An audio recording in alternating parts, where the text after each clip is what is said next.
I came home buzzing with excitement after the reading of my grandmother's will, ready to tell my husband she had left me $18 million and her stunning estate in Aspen. But my husband and mother-in-law were waiting on the porch holding divorce papers.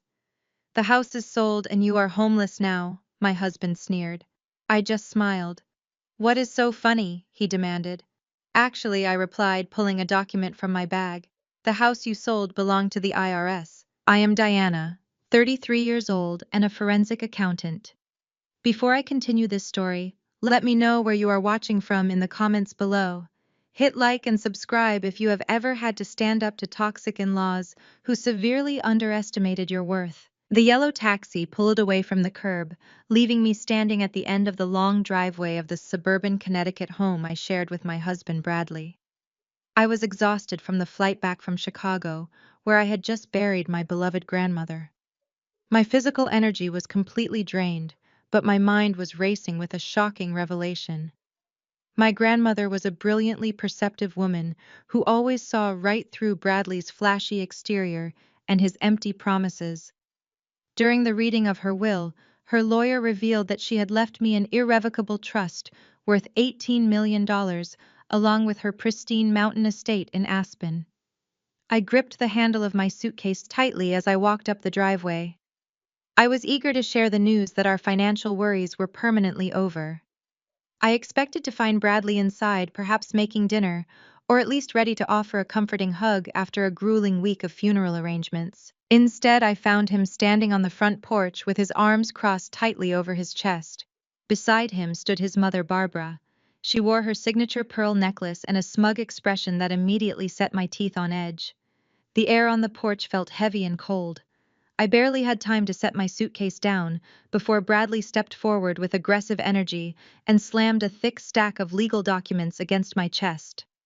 The heavy paper slipped from my grasp and scattered across the porch floor. "What is this?" I asked, staring down at the bold print that read "Petition for Dissolution of Marriage." "It is exactly what it looks like," Diana Bradley said, his voice dripping with condescension and victory.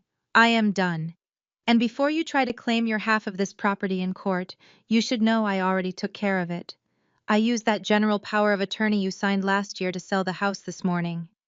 The buyers wired the cash directly, and it is sitting safely in my offshore crypto account. You have 10 minutes to pack whatever fits in that suitcase and get off my property. You are homeless." I stood there, letting the cool evening breeze wash over me, while the sheer audacity of his words sank into my tired brain. Before I could even formulate a response, Barbara stepped forward, looking me up and down with absolute disgust. "Let us be honest. Diana, you never belonged in this family," Barbara sneered, adjusting her expensive cashmere wrap. "Look at you in your cheap department store blazer and scuffed shoes. You honestly thought a glorified calculator who types on spreadsheets all day could keep a man like my son happy. Bradley is a visionary. His crypto investments are changing the financial world, while you sit in your home office doing boring forensic accounting for pennies. He is about to be a father to a real family soon, and my grandson needs a home fit for wealth and prestige, not a house dragged down by a woman who refuses to elevate herself." "You have always been a dead weight," Bradley chimed in, pointing an accusing finger at my face. "I had to take over managing our assets because you are simply too stupid with money. You would have kept us living like peasants while you hunted down missing numbers for your clients. I deserve a life of luxury, and I finally found a woman who understands my genius and knows how to treat a real man." The words hung in the air like a physical strike. He is about to be a father. He had been cheating on me. The revelation should have shattered me. Any normal wife would have broken down sobbing right there on the welcome mat, begging for answers and pleading for her marriage. But as I looked at them standing shoulder to shoulder, I only felt a profound sense of clarity. I remembered all the times Barbara had humiliated me at family dinners, handing me the massive restaurant bill, because she claimed my simple lifestyle meant I needed to pay for the privilege of experiencing fine dining with them. I remembered the Thanksgiving where she purposefully spilled red wine on my only good dress and loudly declared it was an improvement.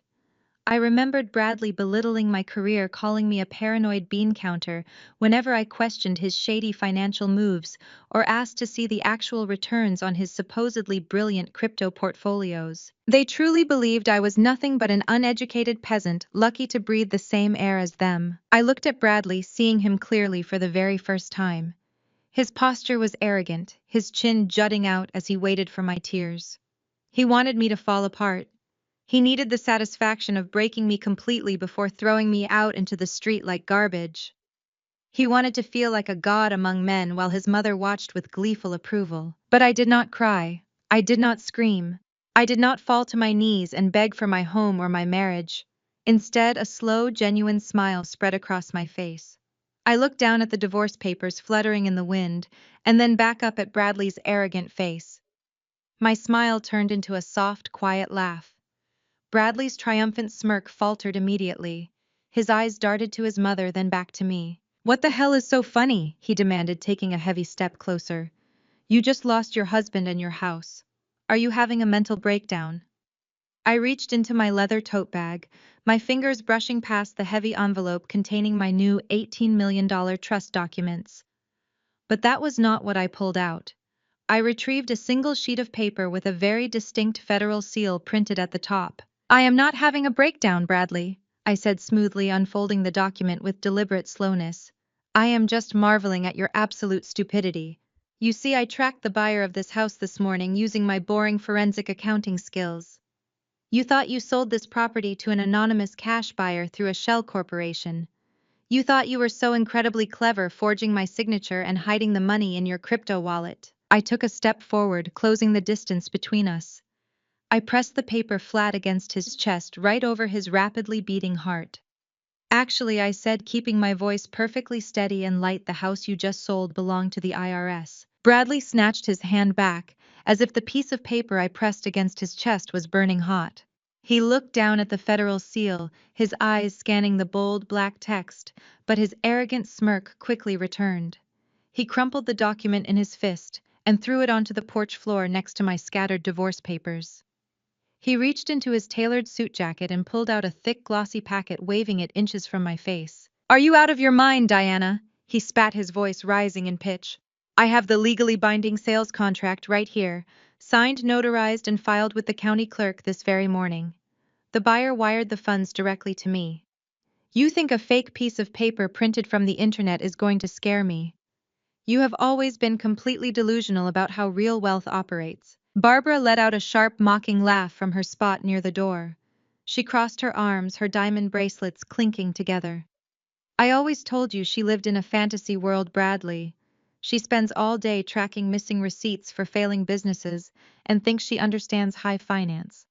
Tell the silly girl to pack her cheap bags and call a cab before I have the police remove her for trespassing." Bradley tapped the signature page of his contract with a manicured finger.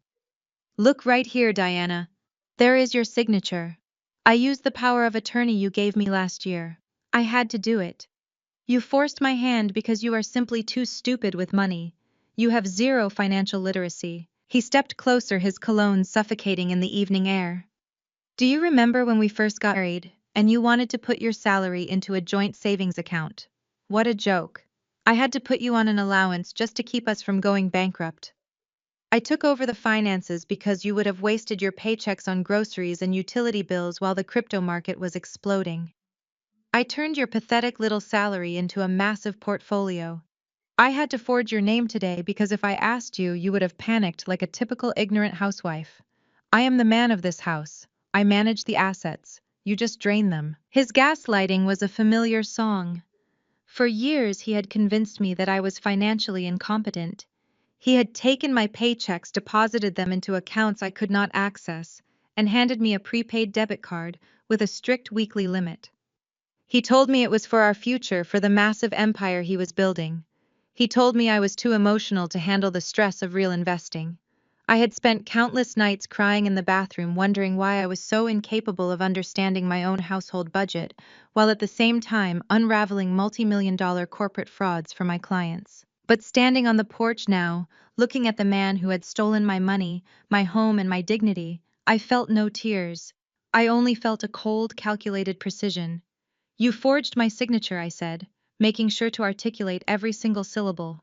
You just admitted out loud in front of a witness that you forged my signature on a real estate transfer document. I had power of attorney, Bradley shouted, his face turning red. It is perfectly legal. A general power of attorney does not give you the right to sign away my primary residence to a blind LLC without my explicit documented consent. I corrected him, my voice cutting through his volume like a surgical scalpel. But that is not even the best part, Bradley. The best part is the specific LLC you sold the house to. I stepped past him, ignoring his looming presence, and looked directly at Barbara. Her smug expression faltered slightly as I met her eyes. She shifted her weight, suddenly looking uncomfortable in her expensive heels. You see, I did not just print a random piece of paper off the internet. I continued, my gaze fixed on my mother-in-law. Forensic accounting is not just tracking missing receipts. It is uncovering layers of deception. It is following the money when people try very hard to hide it. People like you, Barbara. What are you talking about? Barbara snapped, her voice losing its aristocratic drawl.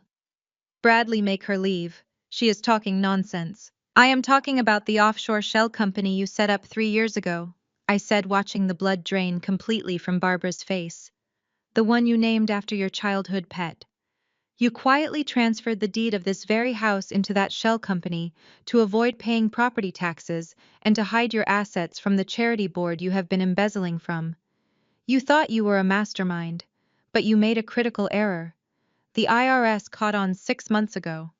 They placed a massive federal tax lien on the property and froze the asset entirely. Bradley spun around to face his mother, his confident posture breaking apart. Mom, what is she talking about? You told me the house title was clear. You told me to sell it quickly so we could flip the cash into the new crypto token before the market rallied. Barbara stumbled backward against the doorframe, her hand flying to her throat. I do not know what she is saying, Bradley. She is lying. She is just a jealous, spiteful woman trying to ruin our success. I turned back to Bradley, who was now staring at his contract with shaking hands. The buyer you sold the house to this morning was not an anonymous real estate investor, Bradley. That LLC was a dummy corporation set up by the Internal Revenue Service. You did not sell our home. You willingly signed over a federally seized asset, confessed to wire fraud by moving the funds offshore, and you forged my signature to do it, which officially makes it a federal crime. You handed the government everything they needed to put you away. Bradley's mouth opened, but no sound came out. He looked at the contract in his hands as if it had suddenly turned into a venomous snake. The arrogant crypto genius, the man who had belittled my intelligence for years, was finally realizing that he had walked directly into a massive, inescapable trap. His eyes darted wildly between me, the crumpled federal document on the porch, and his mother, who was now hyperventilating against the siding of the house. He dropped the contract. It hit the wooden deck with a soft thud. He backed away from me, his breathing shallow and rapid. You set me up, he stammered, pointing a trembling finger at my face. You knew about the lien. You knew about the federal investigation and you let me sell it. I simply watched you act on your own overwhelming greed, I replied, feeling a profound sense of satisfaction. I did not force you to forge my name. I did not force you to try and leave me homeless. You did that entirely on your own. Panic completely overtook his features. He patted his jacket pockets, frantically searching for his phone. His hands were shaking so violently he almost dropped the device twice before managing to unlock the screen. He needed a lifeline. He needed his lawyers. But as he swiped across his screen, he froze. His eyes widened, and the panic morphed into something dark and desperate. He looked up at me, his chest heaving, a twisted, maniacal realization spreading across his face. He remembered the words I had spoken right before he threw the divorce papers at me. He remembered the $18 million and the Aspen estate. You think you have won, he sneered, his voice dropping to a dangerous guttural pitch. You think you can trap me with some tax error and walk away a millionaire. He stabbed a number into his phone and hit the speaker button, holding it out between us. The phone rang loudly in the quiet evening air. You forgot one crucial detail, Diana, Bradley yelled, a frantic, triumphant grin returning to his face. Fine, the house is a bust. The IRS can have it. But we are still legally married. I filed the divorce papers, but they are not finalized. which means half of that $18 million inheritance you just bragged about is considered marital property. Half of it is mine. Bradley's words hung in the air, a desperate grab for power, from a man who had just admitted to a federal crime. I looked at his outstretched phone, then at his greedy, sweating face, and I threw my head back and laughed. It was a genuine belly-deep laugh that echoed across the manicured lawn. Bradley lowered his phone, his face twisting in confusion. "What are you laughing at?" he demanded, stepping toward me with his fists clenched. "I know the law, Diana. We are married. This is a community property state. You just came into $18 million while we are legally wed. 9 million of that belongs to me. It is mine." Barbara immediately puffed out her chest, her earlier panic vanishing as the prospect of millions of dollars washed over her. "He is absolutely right," she declared, pointing a manicured finger at my face. "You owe this family for dragging my son down all these years. 9 million is the bare minimum for the emotional damage you have caused him.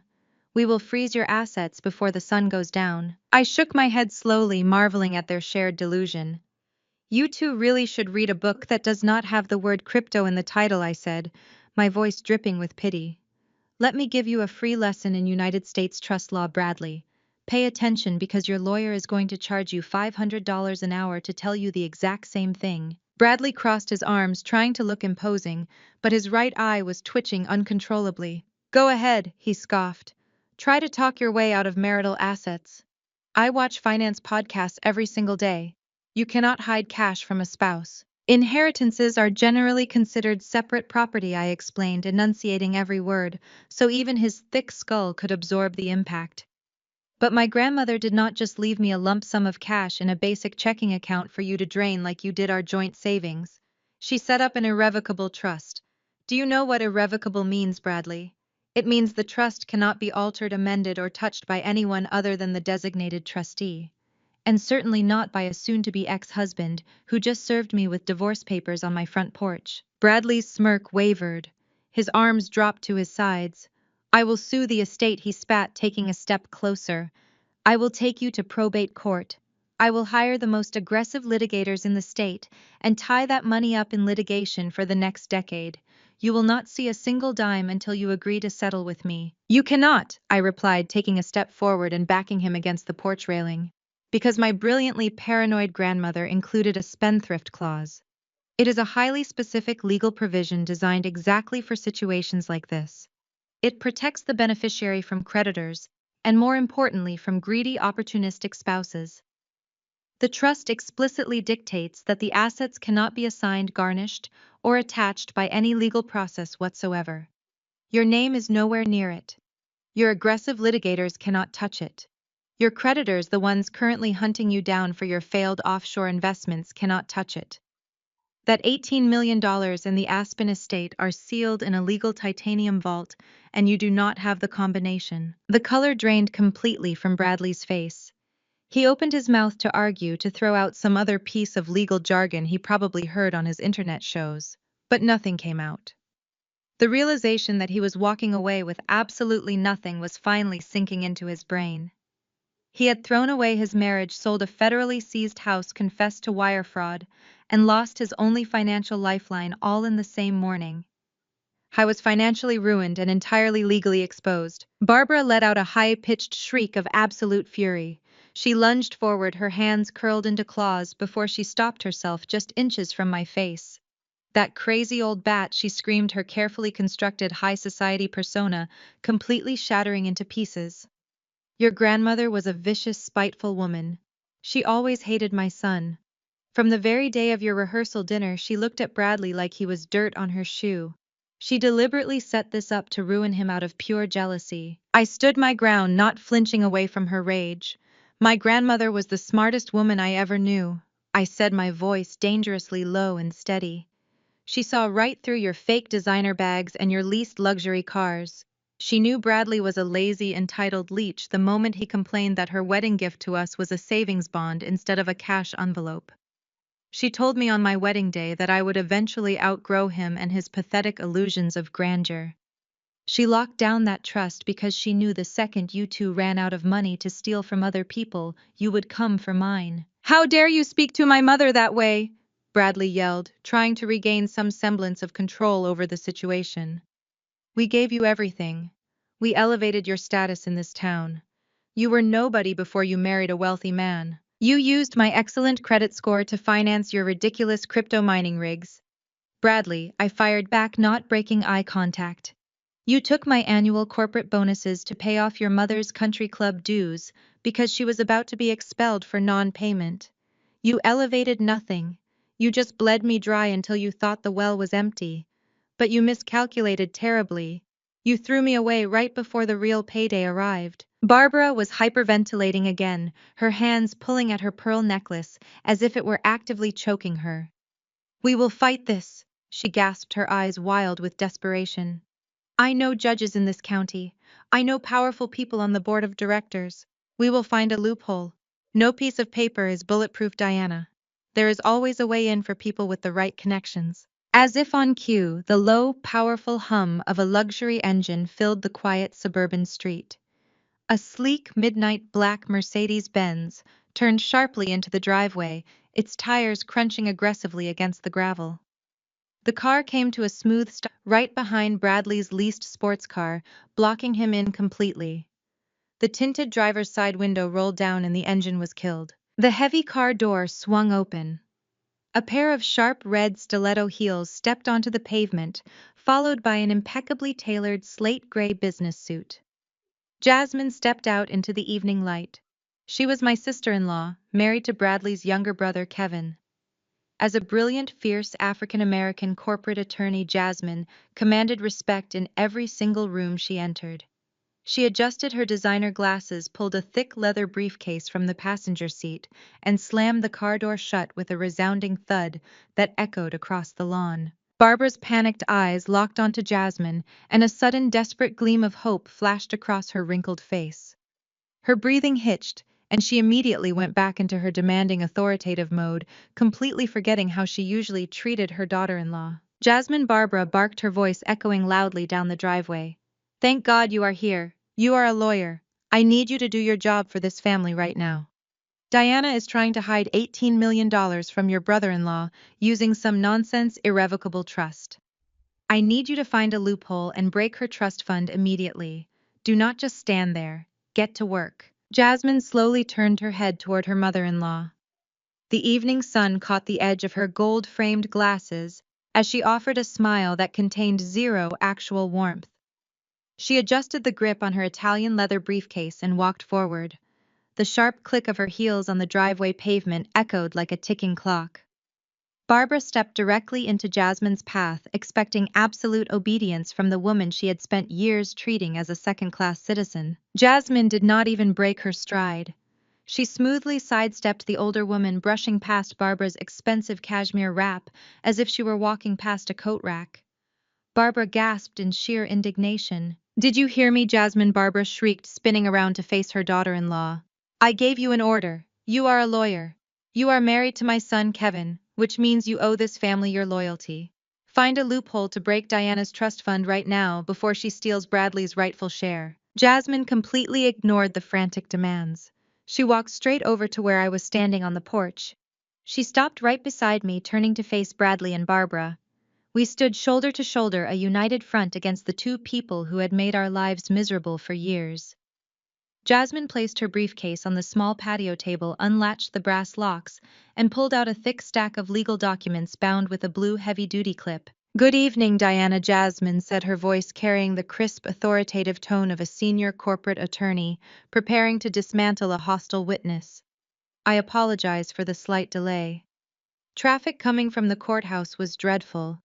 You are right on time, Jasmine, I replied, smiling, as I watched the confusion ripple across Bradley's sweaty face. Bradley stared at the two of us, his arrogant demeanor faltering as he tried to calculate what was happening. What is going on here? He demanded, pointing a shaking finger at Jasmine. Why are you talking to her like that? What are those papers? Jasmine stepped forward and thrust the stack of documents directly into Bradley's chest. He reflexively grabbed them, holding the thick packet as if it weighed 100 pounds. Consider yourself officially served, Bradley. Jasmine said, her voice echoing clearly across the lawn.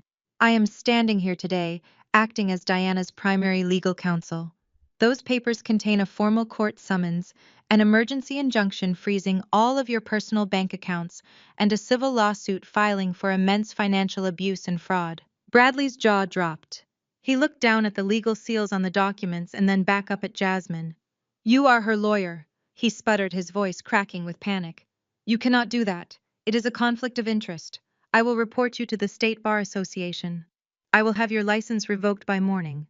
Furthermore, Diana cannot even afford a partner from your firm." Jasmine let out a sharp, genuinely amused laugh. "Oh, Bradley, your grasp of the law is just as pathetic as your grasp of basic human decency. There is absolutely no conflict of interest, because you are not my client. You have never been my client. And as for my legal fees, I am taking Diana's case entirely pro bono.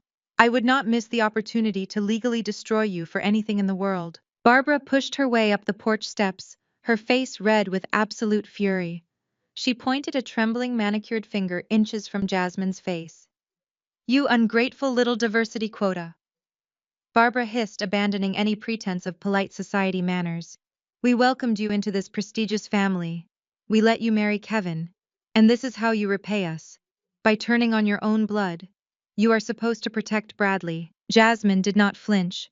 She leaned in closer to Barbara, her dark eyes blazing with years of suppressed anger finally being unleashed. "Let us get one thing perfectly clear," Barbara Jasmine said, her voice dangerously low and dangerously calm. "You never welcomed me.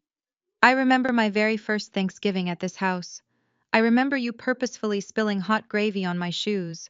I remember you pulling me into the kitchen and telling me that people like me should stick to being court clerks, because we lack the pedigree to be real corporate attorneys. You smiled your fake little smile and told me I was just a temporary phase for Kevin." Barbara swallowed hard, taking a defensive step backward as Jasmine continued to advance. "For 5 years I smiled and politely ate your dry turkey while you made snide remarks about my hair, my clothes, and my background." Jasmine continued her words, slicing through the evening air. "You thought I was weak. You thought because I remained silent, I was submitting to your supposed superiority. But I was not submitting, Barbara. I was simply gathering evidence. So let this sink into your elitist brain. This former court clerk just filed a federal restraining order on every single dollar your precious golden boy son has ever touched." Bradley waved the divorce papers he had brought earlier, trying desperately to reclaim his leverage. "It does not matter what you file, Jasmine," he yelled, his voice shaking with desperation. "I already told Diana the law. We are still legally married. I filed these papers today, but the divorce is not final. Half of her new $18 million trust fund is considered marital property. I will drag this out in probate court until she surrenders my $9 million. Jasmine looked at him with an expression of pure pity. "Bradley, did you truly think I would file an injunction without verifying the status of her inheritance first? I reviewed Diana's grandmother's trust documents myself. She established an irrevocable trust with an airtight spendthrift clause. That money is shielded by federal trust law.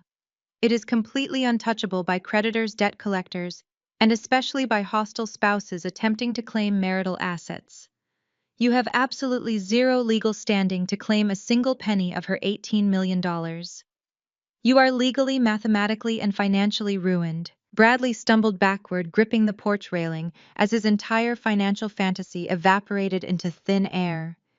He looked at the federal IRS notice on the floor, then at the freezing injunction in his hands. He was backed into a corner with no money, no house, and no leverage. "Mom, do something!"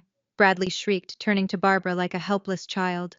"Call your friends on the judges panel. Call the country club board. We have to stop this." Before Barbara could even reach into her stolen designer bag for her phone, the sharp, aggressive sound of a struggling engine interrupted the quiet neighborhood. The screech of cheap tires on asphalt echoed down the street. A bright pink Fiat took the corner entirely too fast. It did not slow down as it approached our driveway. Instead, the driver yanked the steering wheel hard, causing the small car to jump the concrete curb. The Fiat tore across Barbara's perfectly manicured front lawn, ripping up huge chunks of green grass and slinging mud into the air. The car slammed into park right in the middle of the yard, stopping just inches from Bradley's leased sports car. The driver's side door flew open violently and slammed against its hinges. Brittany stepped out. She was 24 years old, wearing a tight velour tracksuit that left absolutely nothing to the imagination. She was also heavily, visibly pregnant. Brittany stomped across the ruined grass, her face twisted in absolute panic and rage. She pointed directly at Bradley. "Bradley, you lying piece of garbage!" Brittany screamed, her voice echoing down the street for every neighbor to hear. "My loan sharks just kicked down my door and seized my entire apartment. They took everything. Where is the house money you promised me?" Bradley stumbled backward, his hands raised defensively as Brittany stormed across the ruined lawn. The mud from Barbara's destroyed grass clung to her white platform sneakers. But Brittany did not care. She marched straight up the porch steps, her pregnant belly leading the way, and shoved her manicured finger hard against Bradley's chest. "You told me the wire transfer was clearing this afternoon." Brittany shrieked, her voice shrill enough to make the neighborhood dogs bark. "You told me you were selling this dump and we were taking the cash to pay off my debts before the baby comes." "My guys do not play around, Bradley. They just kicked down my door. They took my car. They took my furniture. I am sleeping on a deflated air mattress tonight. Hand over the cash right now." Bradley shushed her frantically, his eyes darting wildly toward me, then toward Jasmine, then toward his mother. "Brittany, shut up," he hissed, grabbing her wrists to stop her from hitting his chest again. "Not right now. The house sale fell through. It is complicated. The IRS is involved. Just lower your voice." Complicated. Brittany practically foamed at the mouth, ripping her hands out of his grip. "I am carrying your son, your heir. You promised me a luxury life. You promised me a mansion in the suburbs." At the word son, Barbara snapped out of her shock. Her eyes widened, dropping instantly to Brittany's swollen stomach. The elitist disgust on Barbara's face was instantly replaced by a twisted, desperate, calculating gleam. A male heir, the continuation of her precious, fraudulent family line. Barbara straightened her posture, ignoring the velour tracksuit, the aggressive tone, and the terrifying loan shark comments entirely. "A boy." Barbara breathed out, her tone shifting from absolute horror to arrogant entitlement. She stepped past her panicked son and stood beside the furious mistress, looking at the belly as if it were a winning lottery ticket. Barbara then turned her furious gaze directly onto me. "You hear that, Diana?" Barbara demanded, her chest puffing out with delusional self-righteousness. "Bradley is finally getting the family he deserves. The strong male heir you were entirely incapable of giving him. Since you selfishly hoarded your millions and trapped my son in a dead-end marriage for years, you owe this child. I expect you to set up a comprehensive child support trust for my grandson immediately. You have $18 million sitting in an account doing nothing. Paying for the first male heir of this family's private schooling. His medical care and his upbringing is the absolute least you can do to repent for your massive failures as a wife." Jasmine let out a sharp, incredulous scoff next to me, but I simply smiled. The sheer audacity of Barbara trying to extort my inheritance to fund her cheating son's illegitimate child was a masterclass in narcissistic delusion. She truly believed that my grandmother's money existed to serve her family's bloodline. Before I could even formulate a response to that magnificent display of insanity, Brittany whipped her head around. Her heavily lashed eyes blinked in utter confusion.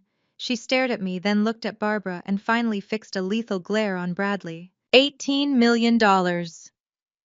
Brittany asked, her voice dropping the shrill panic and replacing it with genuine, unadulterated shock.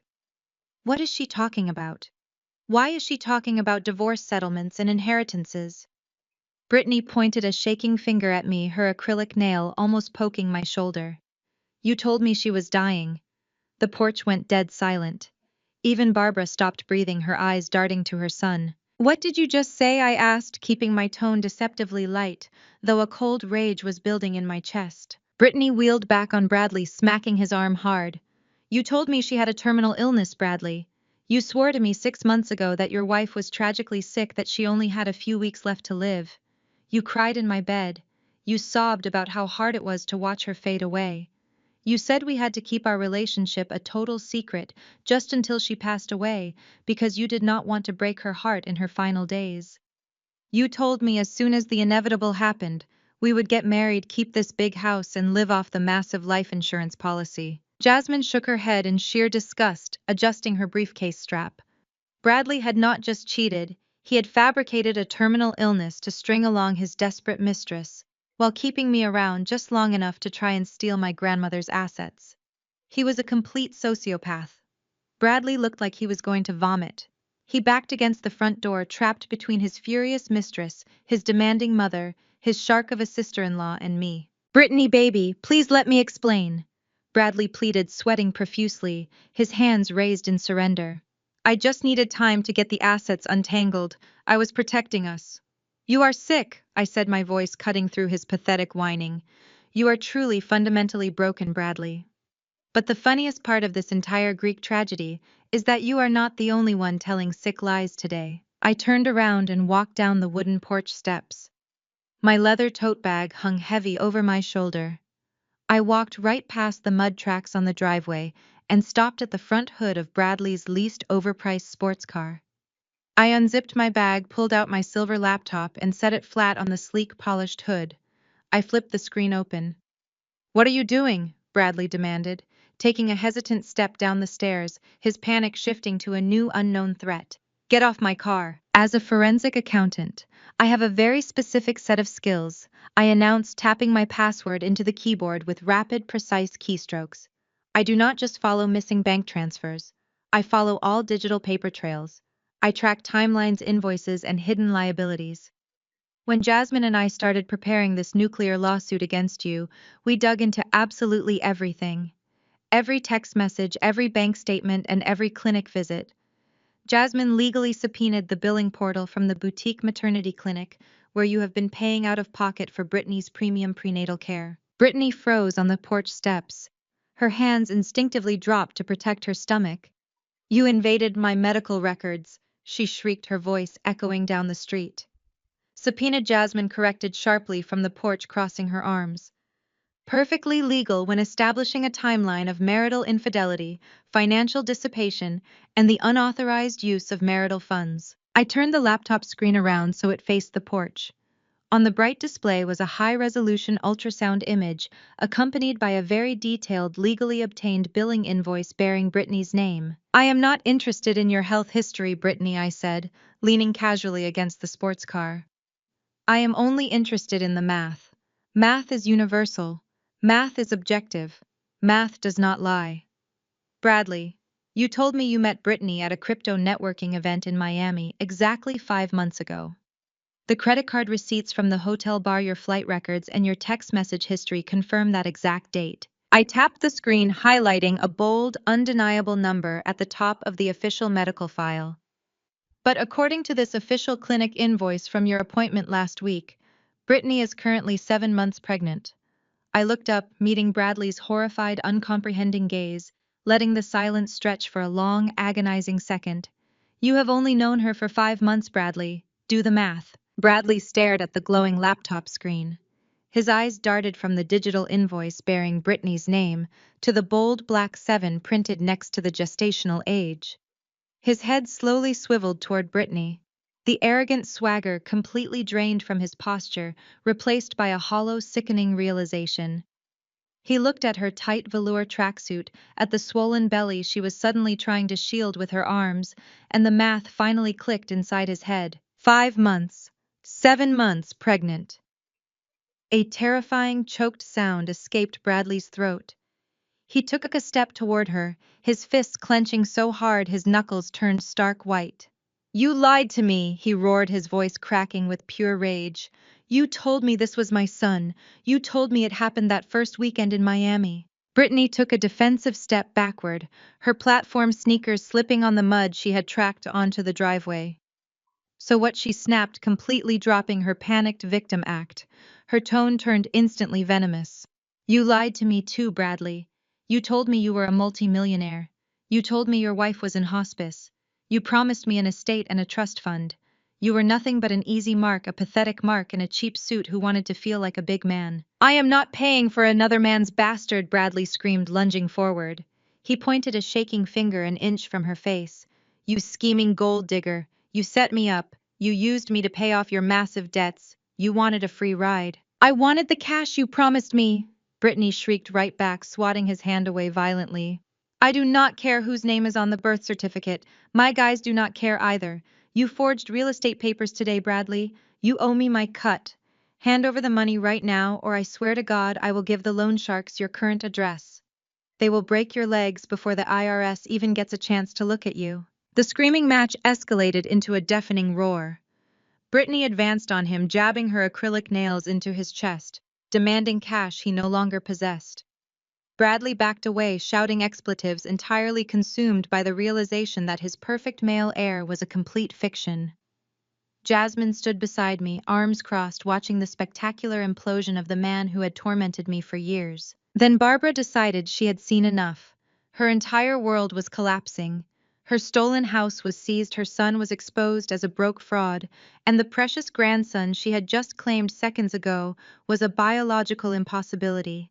She needed the confrontation to end immediately. Barbara let out a dramatic, breathless gasp. She gripped the collar of her expensive cashmere wrap and pressed her other hand flat against her chest.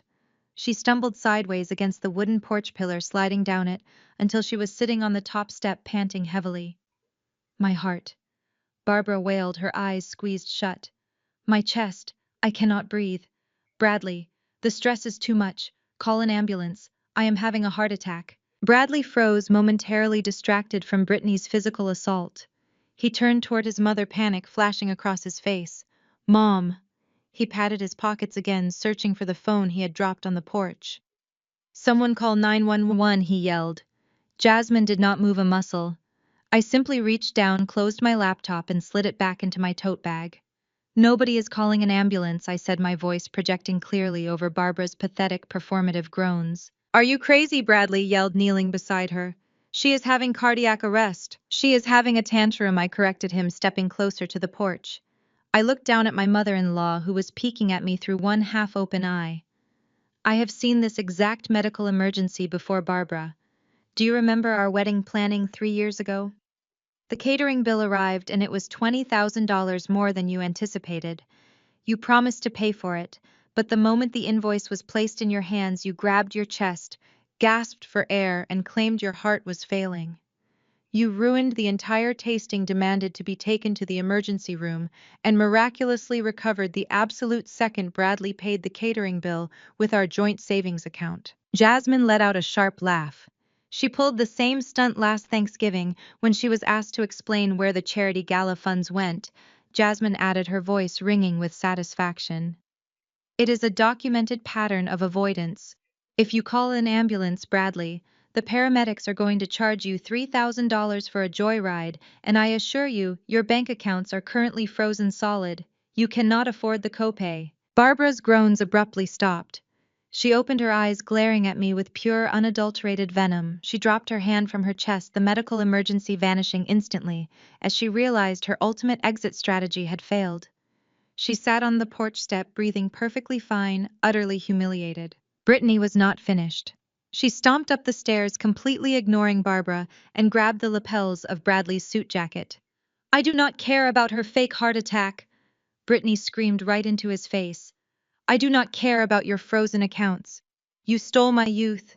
You promised me security. You are going to transfer the cash from that house sale to my account right now, or I am calling the men who took my car. Jasmine tapped her leather briefcase against her leg.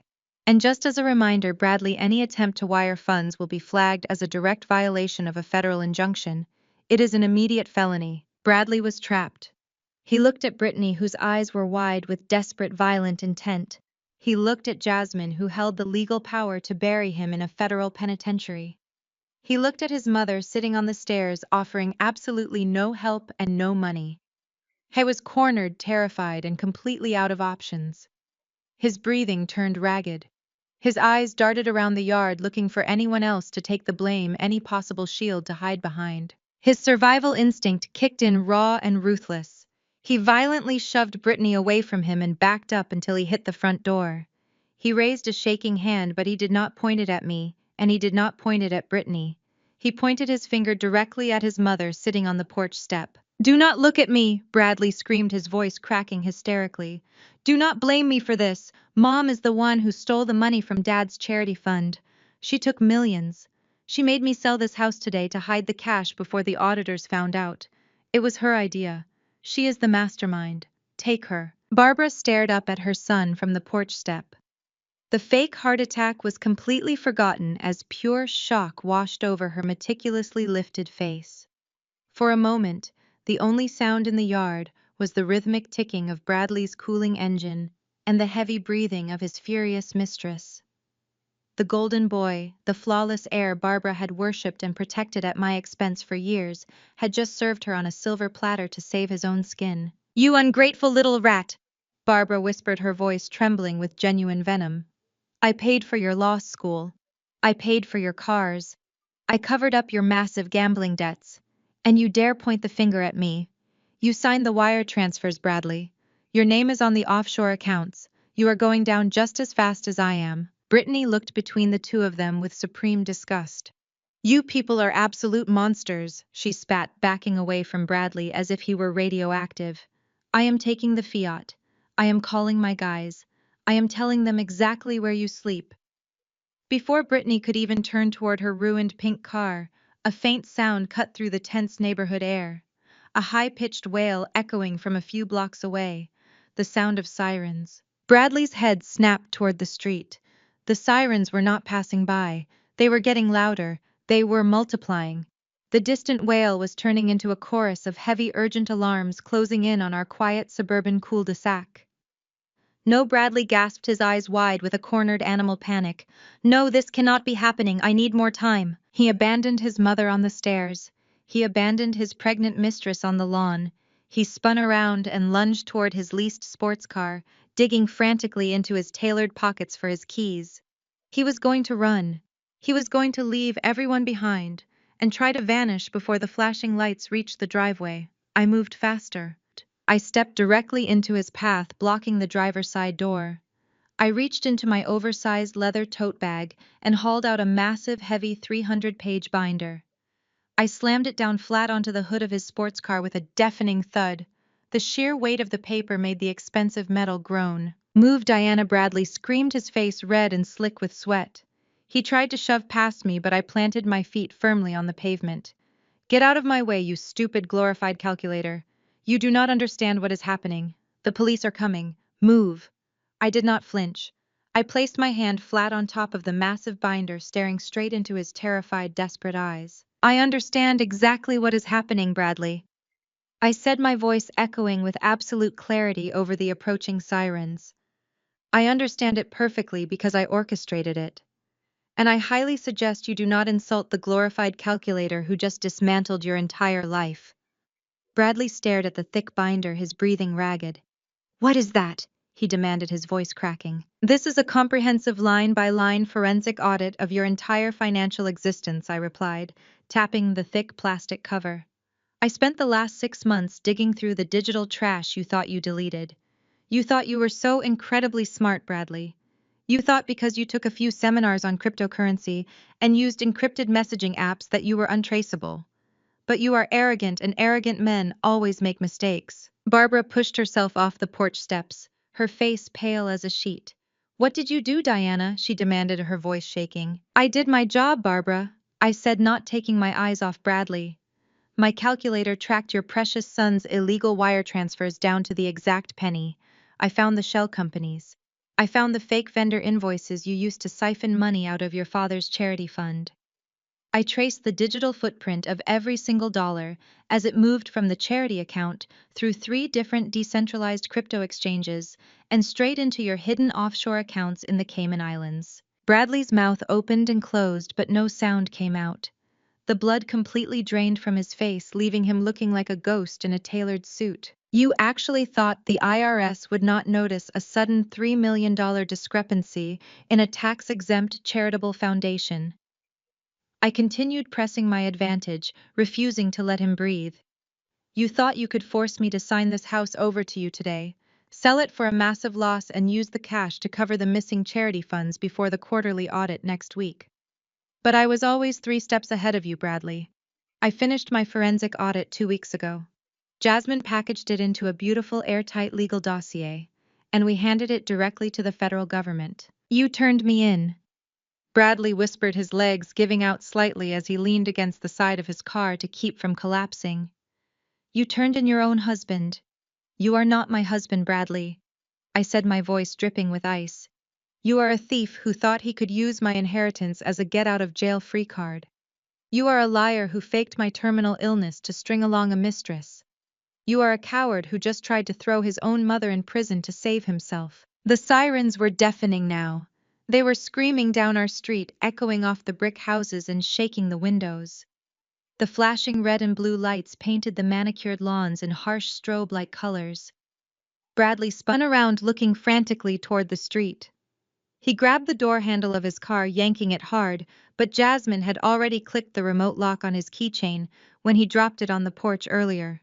The car was sealed. Two massive black federal SUVs swerved violently into the driveway. Their tires screeched against the pavement, stopping just inches from Brittany's abandoned pink Fiat. A local police cruiser pulled up directly behind them, blocking the driveway exit completely. There was nowhere to run. There was no escape. The heavy doors of the SUVs swung open simultaneously. 6 agents wearing tactical vests emblazoned with the bright yellow letters IRSCI stepped out into the evening air. They did not look like the local beat cops Bradley was used to bribing at charity dinners. These were federal criminal investigators, and their faces were stone cold. Bradley Wilson and Barbara Wilson, the lead agent, barked, his voice carrying absolute terrifying authority over the wailing sirens. He unclipped a pair of heavy steel handcuffs from his tactical belt and stepped right onto Barbara's ruined, muddy lawn. Put your hands where we can see them right now. Do not move a single muscle. You are both under arrest for federal wire fraud, tax evasion, and the embezzlement of charitable funds. Barbara let out a piercing, genuine shriek of terror. She clutched her cashmere wrap, her knees buckling as 2 federal agents marched up the porch steps and grabbed her arms, pinning them behind her back. The satisfying click of steel handcuffs echoed across the porch. Bradley did not scream.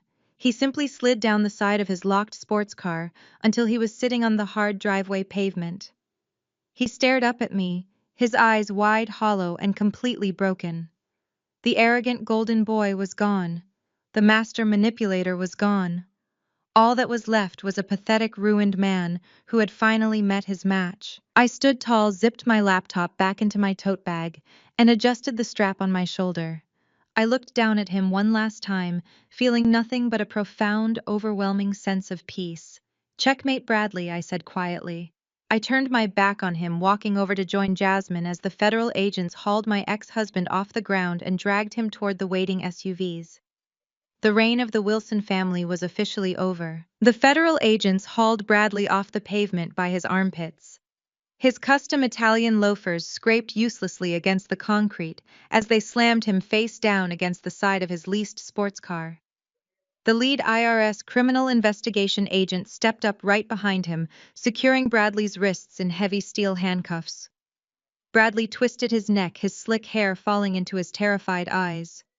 He realized the sheer gravity of his situation and immediately fell back on his only remaining weapon, his charm. Wait, hold on, there has been a massive misunderstanding, Officer Bradley pleaded.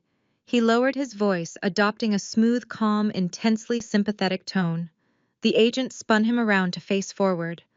Bradley locked eyes with the federal investigator, attempting to look like the rational, level-headed victim caught in a bizarre trap. You have to listen to me. I am a respected corporate attorney in this city. You are being manipulated by a deeply disturbed woman. The agent crossed his thick arms over his tactical vest, his face completely devoid of emotion. Go on, the agent said flatly. Bradley took a deep breath, smoothing his panicked expression into a mask of pure, martyred patience. It was the exact same face, the exact same sickeningly sweet tone of voice he had used 7 years ago. I remembered that tone perfectly. It was the voice he used when he called my college roommates one by one, telling them I was suffering from severe paranoia and overwork. He had convinced my entire support network that I was unstable and needed isolation for my own mental health. He had systematically cut me off from every friend I had ever known using that exact same sympathetic smile. My wife Diana is going through a terrible mental breakdown. Bradley lied smoothly, shaking his head with faked sadness.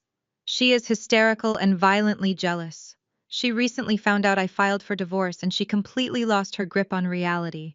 She is a forensic accountant. She handled all of my family's taxes. She had all my passwords. She engineered this entire offshore embezzlement scheme to frame me and my mother just to destroy us. This is a vindictive setup by a sick, jealous wife. I watched from the edge of the lawn, standing shoulder to shoulder with Jasmine. I did not say a single word. I did not need to. The lead agent stared at Bradley for a long, heavy moment. The red and blue lights from the federal vehicles flashed across the agent's stoic face. He slowly reached into the pocket of his tactical vest and pulled out a small, rugged digital tablet.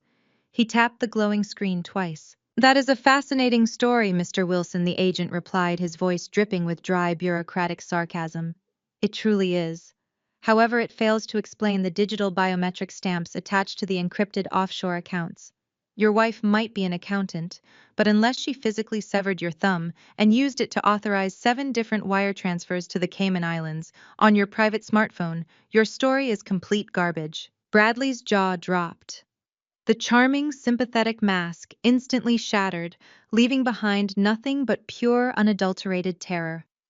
He stared at the federal agent as if the man had just spoken in an alien language. "We have your IP addresses, Mr. Wilson." The agent continued, stepping closer so he was speaking directly into Bradley's face. "We have the geolocations from your private phone pinging at the exact moments the charity funds were moved. We also have the encrypted text messages between you and your mother discussing the tax evasion strategy. Your charm might work in country club boardrooms, but it does not work on federal forensic data. You are going to federal prison." Barbara, who was being aggressively marched toward the second federal SUV, heard her son's pathetic attempt to pass the blame. She dug her heels into the grass, fighting the 2 agents holding her arms. The neighbors had all stepped out onto their porches by now, recording the magnificent downfall of the neighborhood's most arrogant resident. "You threw me under the bus to save your mistress, and now you are trying to frame your own wife," Barbara screeched, completely losing her aristocratic composure. "You spineless, incompetent fool. I should have left you to drown in your gambling debts. You ruined this family." "Mom, shut up," Bradley screamed back, thrashing against the agents holding him against the car. "Do not say another word. You are giving them a confession right in front of the neighborhood." Brittany watched the entire scene from the ruined lawn, her arms wrapped protectively around her pregnant belly. Her face was pale with pure shock. The wealthy, powerful man she thought would rescue her from her violent loan sharks was currently sobbing against the hood of a sports car, screaming at his handcuffed mother in the middle of a federal raid. Brittany silently backed away, slipping behind her pink Fiat, realizing she needed to vanish before the federal agents decided to seize her remaining assets too. The lead agent grabbed Bradley by the shoulder and shoved him toward the first SUV. "Put him in the back," the agent ordered the arresting officers. "Let him ride all the way to downtown holding with his mother. Maybe they can practice their fake stories together on the highway." Bradley sobbed openly as they shoved his head down and forced him into the back of the dark vehicle. The heavy door slammed shut with a final metallic thud, trapping him inside the mobile cage. The lead agent adjusted his heavy tactical vest, let out a slow breath and turned around. He walked across the muddy, destroyed lawn, stepping carefully over the tire tracks Brittany had left, and approached the spot where Jasmine and I were standing. He stopped right in front of me. His stern, intimidating demeanor softened instantly. He reached out his large hand. I took it, returning his firm handshake. "Thank you, ma'am," the agent said, his voice full of genuine professional respect. "The dossier you provided was flawless. We have rarely seen an audit package this meticulously documented. Your work handed us a $3 million embezzlement ring on a silver platter." "I am just doing my civic duty," I replied, offering a polite, calm smile. The agent nodded, his eyes reflecting absolute approval. "As an official IRS whistleblower, your immunity is guaranteed, and your 15% reward of the seized assets is being processed." I processed the agent's words as the flashing red and blue lights illuminated his face. 15% of millions of dollars in seized offshore assets. I was not just escaping a toxic, financially abusive marriage. I was walking away with a massive, federally mandated reward for taking down a criminal enterprise. I felt a slow, triumphant smile spread across my face as I shook his hand, finally feeling the suffocating weight of the last 5 years lift off my shoulders. But the quiet satisfaction of the moment was instantly shattered by a piercing hysterical shriek from the porch. Barbara was not going quietly. The sheer indignity of being treated like a common criminal had finally overridden her shock. As the two federal agents attempted to secure the handcuffs around her wrists, Barbara planted her expensive heels into the wood and twisted violently. She yanked her right arm free with surprising strength for a woman her age. Before the agents could grab her again, she reached deep into her cashmere wrap and pulled out her smartphone. She wielded the device like a weapon, pointing it directly at the federal investigators. "Take your filthy hands off me right now!" Barbara screeched, her voice echoing off the neighboring houses. "Do you have any idea who I am? I am Barbara Wilson. I sit on the hospital executive board. I host the mayoral charity gala. I am high society in this town, and you are making a catastrophic career-ending mistake." The federal agents looked entirely unbothered by her outburst. They stepped forward to restrain her, but Barbara frantically started tapping the screen of her phone, backing away toward the front door. "I am calling Chief Miller right now," Barbara threatened, her chest heaving as she dialed. "Hi is a personal, intimate friend of mine. We play tennis at the country club every single Sunday. I personally funded his entire re-election campaign.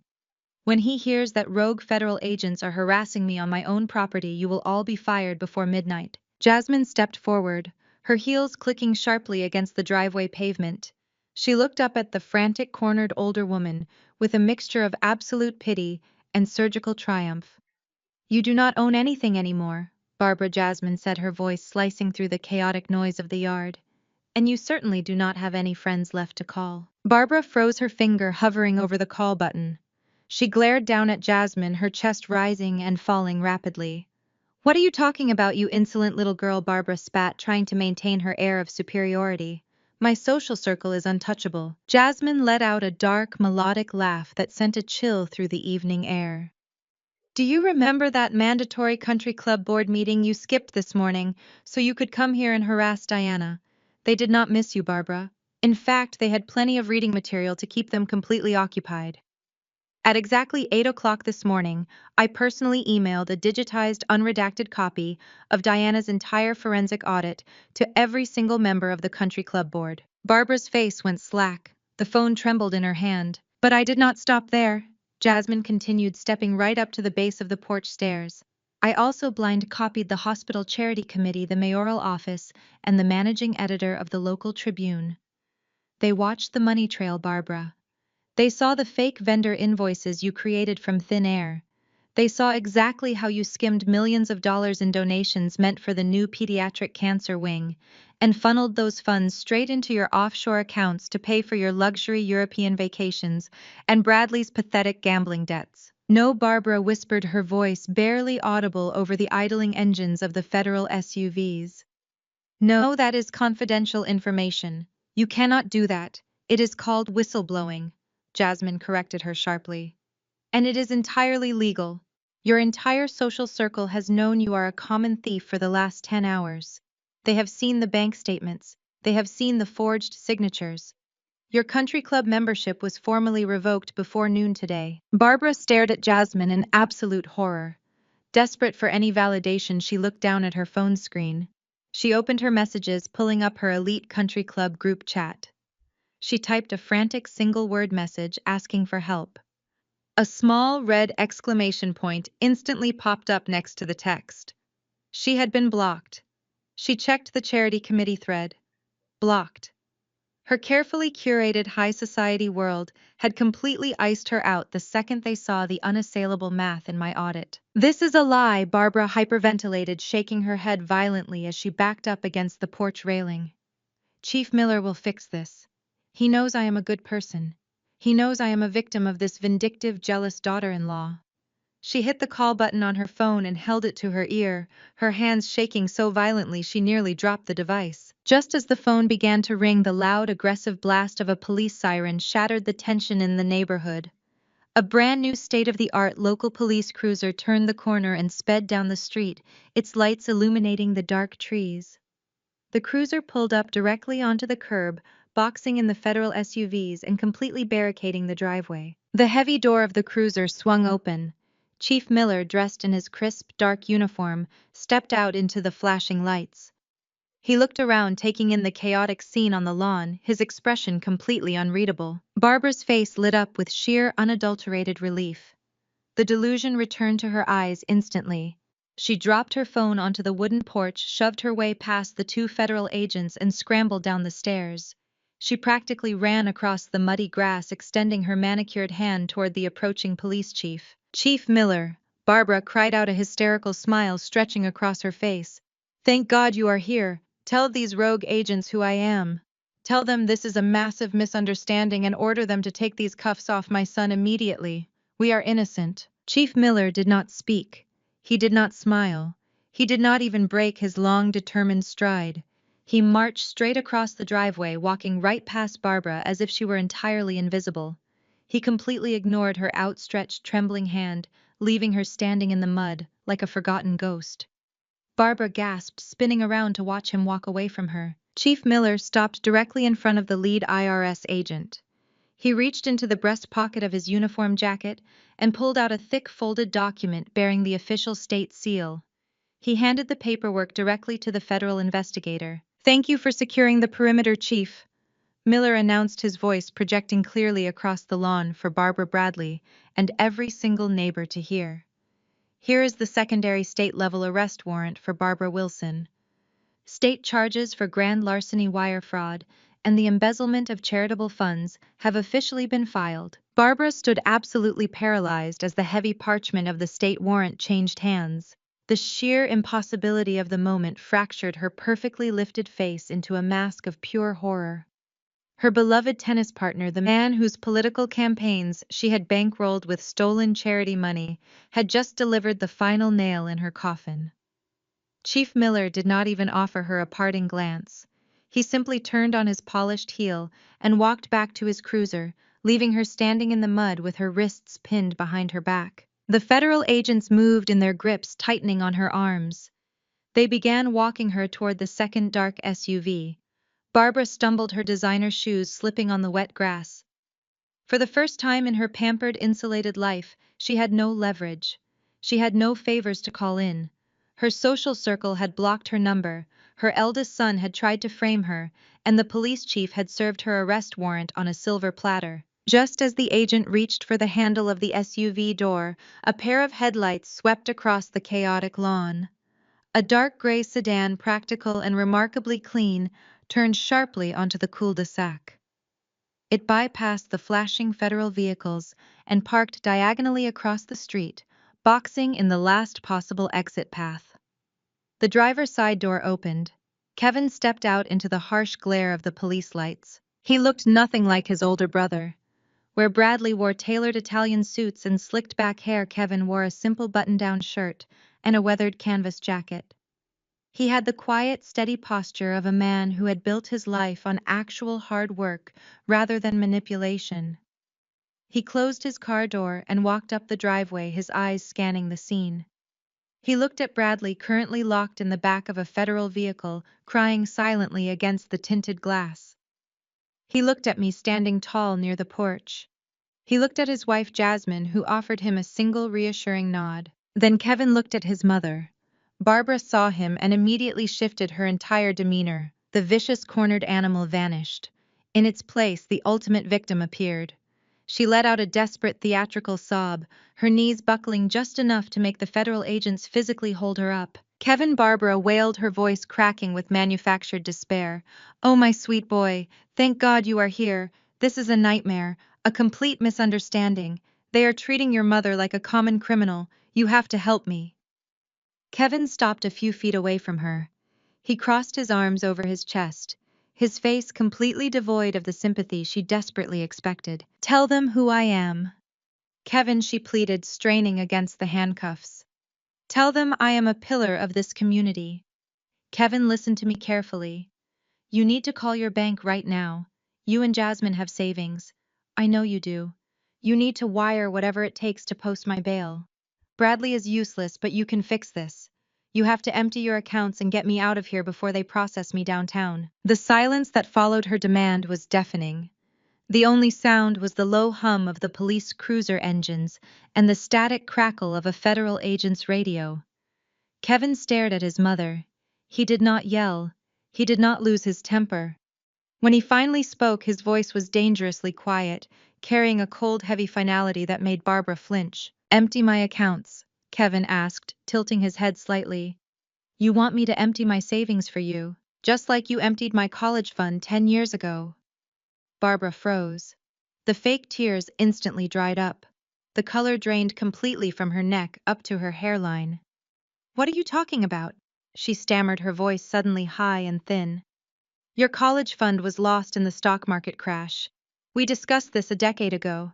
It was a tragedy, but we all made sacrifices." Kevin took a slow step forward, closing the distance until he was looking directly into her panicked eyes. "Do not lie to me today," Kevin said, his voice dropping an octave. "Do not ever lie to me again. I spent 10 years believing that market crash story. I spent 10 years working double shifts, waiting tables, stocking shelves, and pulling all-nighters, just to pay for state college. I took out massive, crushing student loans that Jasmine and I are still paying off right now. I thought we were financially ruined. But you were not ruined, were you, Mother?" Barbara shook her head, frantically glancing at the federal agents who were listening to every single word. "Kevin, please, this is not the time." "This is exactly the time." Kevin fired back, his calm facade cracking just enough to show the decades of suppressed rage underneath. Jasmine and Diana dug through the offshore accounts. They did not just find the missing charity funds, they found the complete transaction history from 10 years ago. "I know exactly where my tuition money went." Bradley got a DUI his senior year of law school. He crashed his leased sports car into a storefront. He was looking at jail time and permanent disbarment before his career even started. Bradley, sitting in the back of the SUV, buried his face in his hands. "You could not let your golden boy face the consequences," Kevin continued, his voice ringing across the lawn. "So you quietly drained my entire college trust. You used every single penny I had to pay off the store owner, bribe the local magistrate, and completely expunge Bradley's record. You stole my future to protect a drunk driver. And then you looked me in the eye and told me the money vanished in a recession.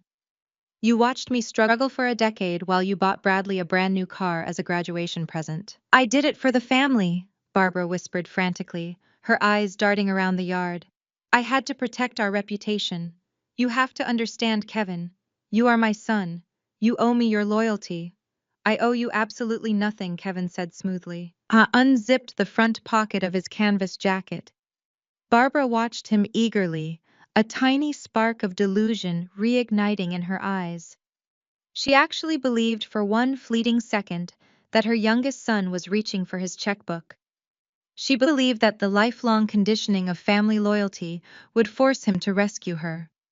Kevin did not pull out a checkbook. He pulled out a thick, heavy manila envelope. He held it out, tapping it gently against Barbara's chest, since her hands were securely shackled behind her back. The federal agent standing next to her smoothly reached out and took the envelope on her behalf. "What is that?" Barbara asked, her voice barely a whisper. "That is a civil lawsuit," Kevin replied, stepping back to stand beside his wife. "Jasmine drafted it this morning. We are suing you for the exact amount of the stolen tuition money plus 10 years of compound interest, punitive damages, and extreme emotional distress. You wanted me to post your bail.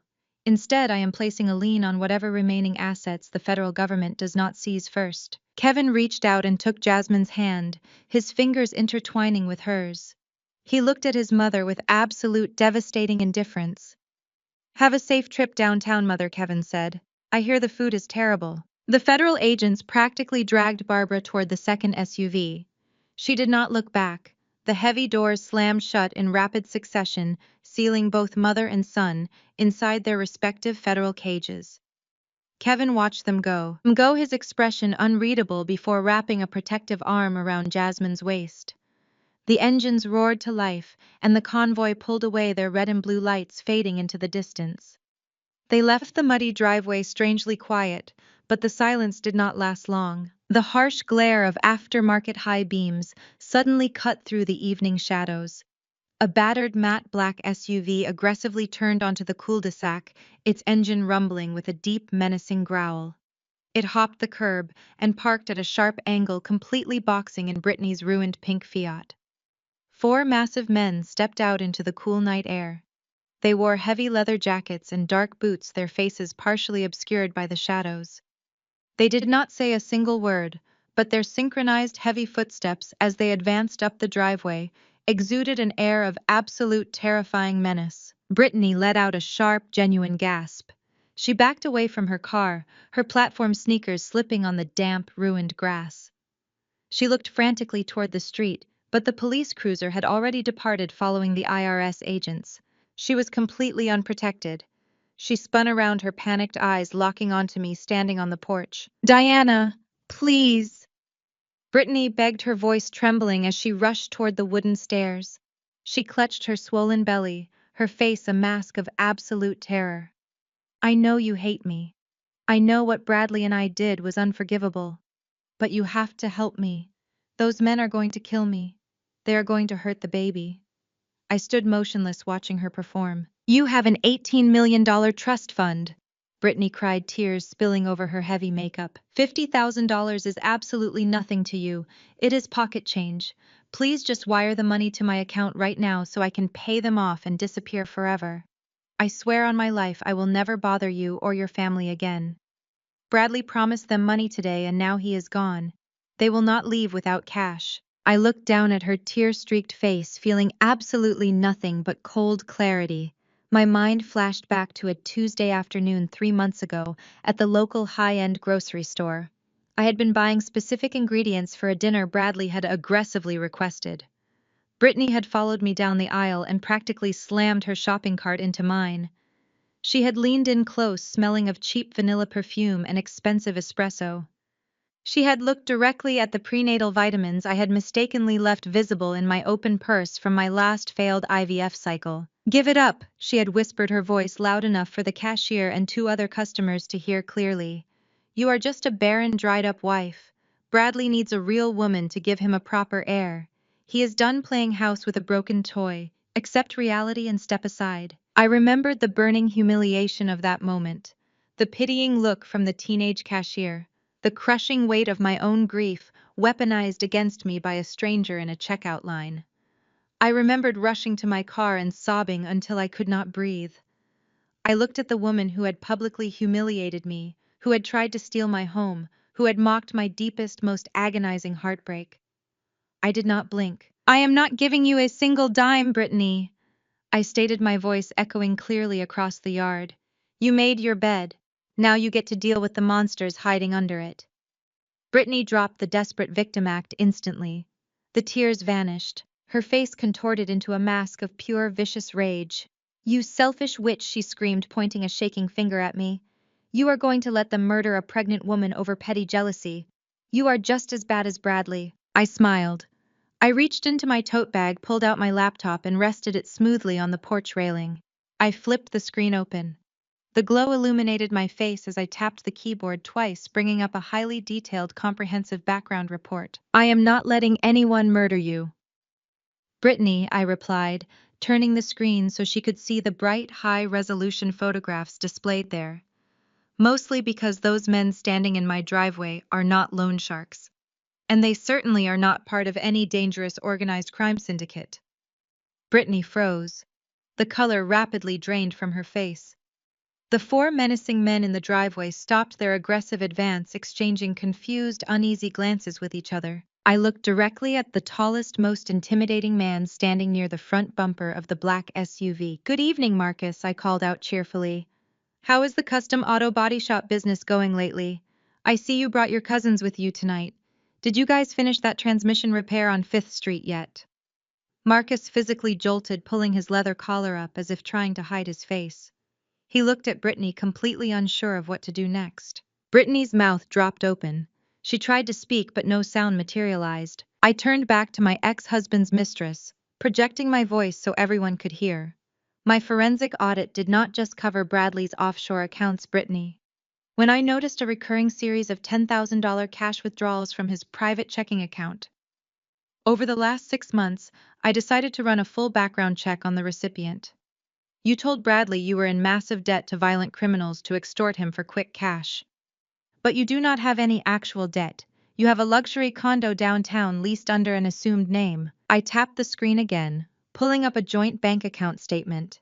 And you share a very lucrative high-yield savings account with Marcus, your actual boyfriend of 5 years. Brittany took a massive step back, her hands dropping completely away from her belly. You do not run from loan sharks, I continued, my voice ringing with absolute crushing authority. You run a highly specialized extortion ring. You target wealthy, arrogant married men who think they can cheat without consequences. You get pregnant, you fake a crisis, you bring in Marcus and his cousins to play the terrifying mobsters, and you bleed your marks dry. Bradley was not your sugar daddy. He was just your latest victim. The federal convoy had barely reached the end of the cul-de-sac when Marcus and his battered black SUV had aggressively swerved across the narrow street, completely blocking the government vehicles from exiting. The lead IRS agent had slammed on the brakes, furious at the obstruction. He had marched Bradley out of the back seat by his collar, temporarily securing him against the hood of the local police cruiser, while the other agents moved to clear the barricade. That was exactly why Bradley was standing right there in the damp evening air, handcuffed and humiliated, listening to every single word I just said to his mistress. Bradley stared at Brittany, his jaw unhinged, his eyes bulging with a mixture of absolute disbelief and violent rage. The realization washed over his pale face. There were no loan sharks. There was no mafia debt. The helpless, terrified woman he had bankrupted his mother to protect was nothing but a professional con artist. You scheming, parasitic fraud! Bradley screamed, his voice tearing through the quiet neighborhood. He lunged forward, but the federal agent yanked him back against the cruiser by his collar. You set me up. You faked the threats. You drained every last cent I had. Brittany did not even bother to defend herself. The moment I exposed Marcus, her entire victim persona evaporated.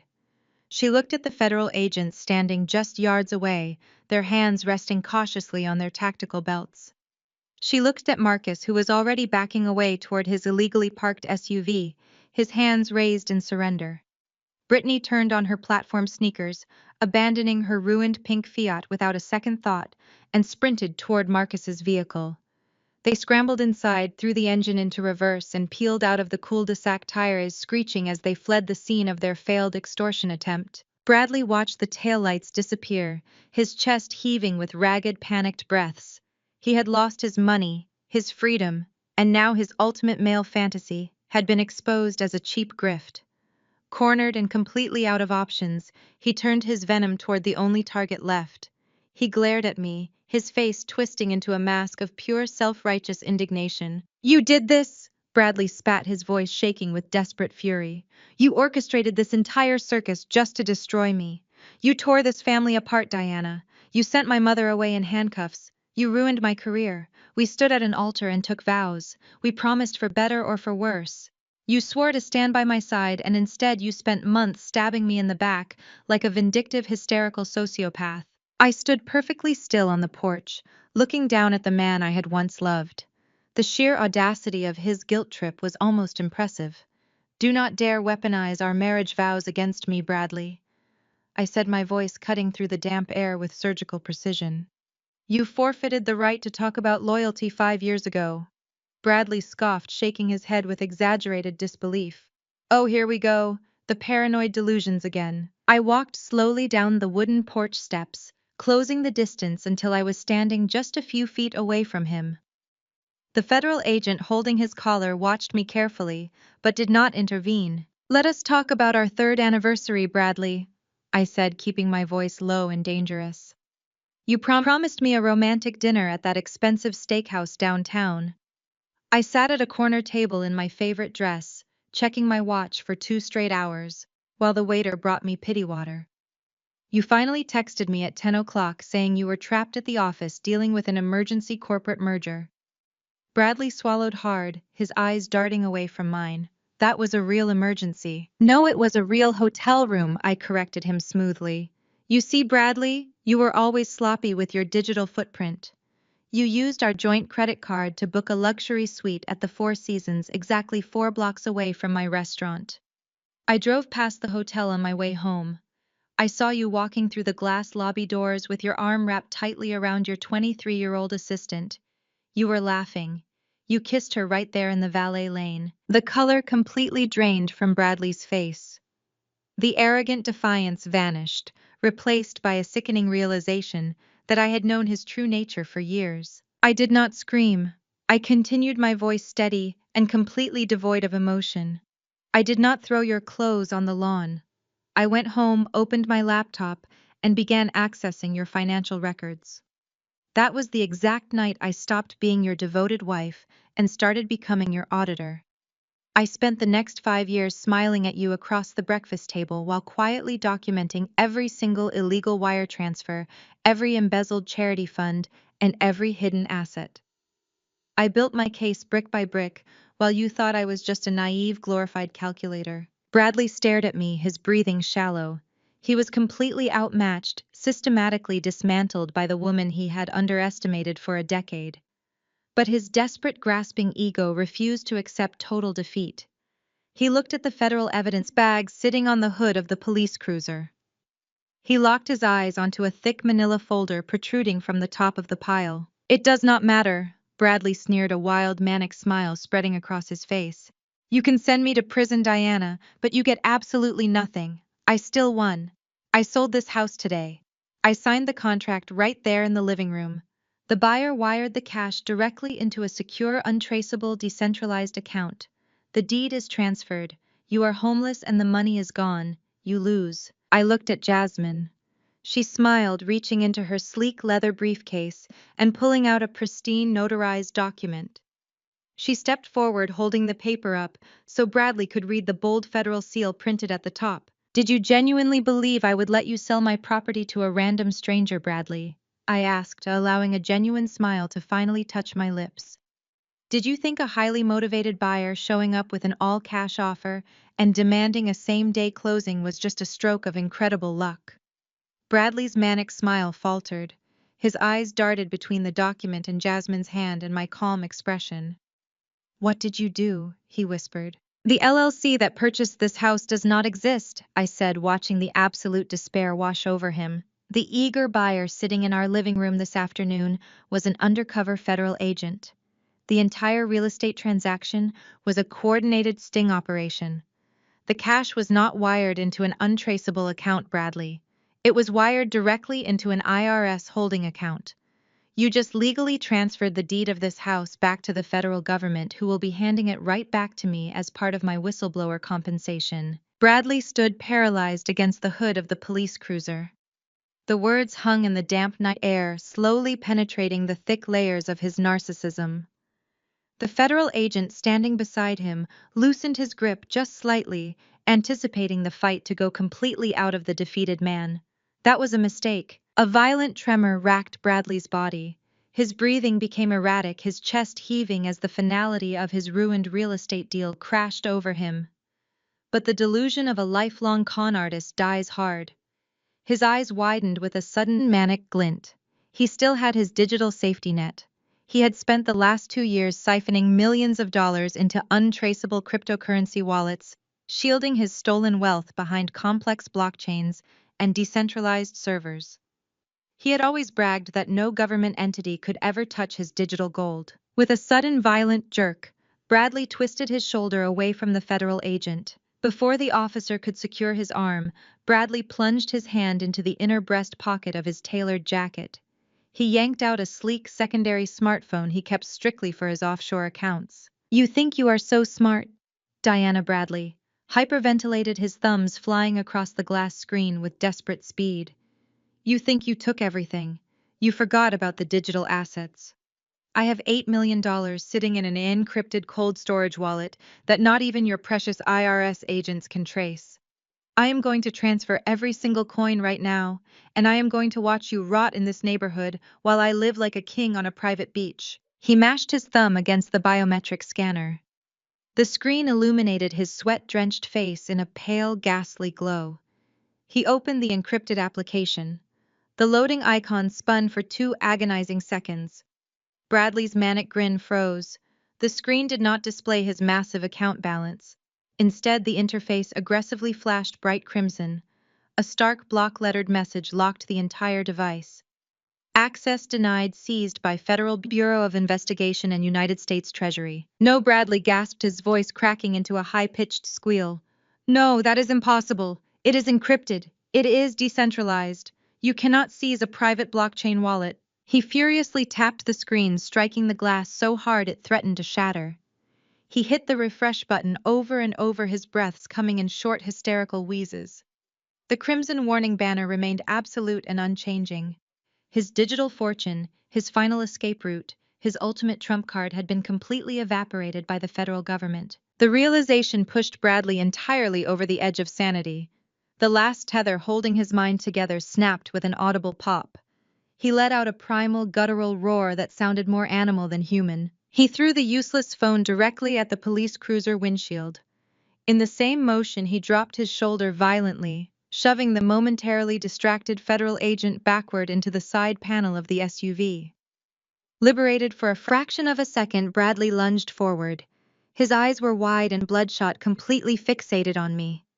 His hands curled into tight, trembling fists as he charged across the wet grass, intent on tearing me apart with his bare hands. I did not even flinch. I did not need to.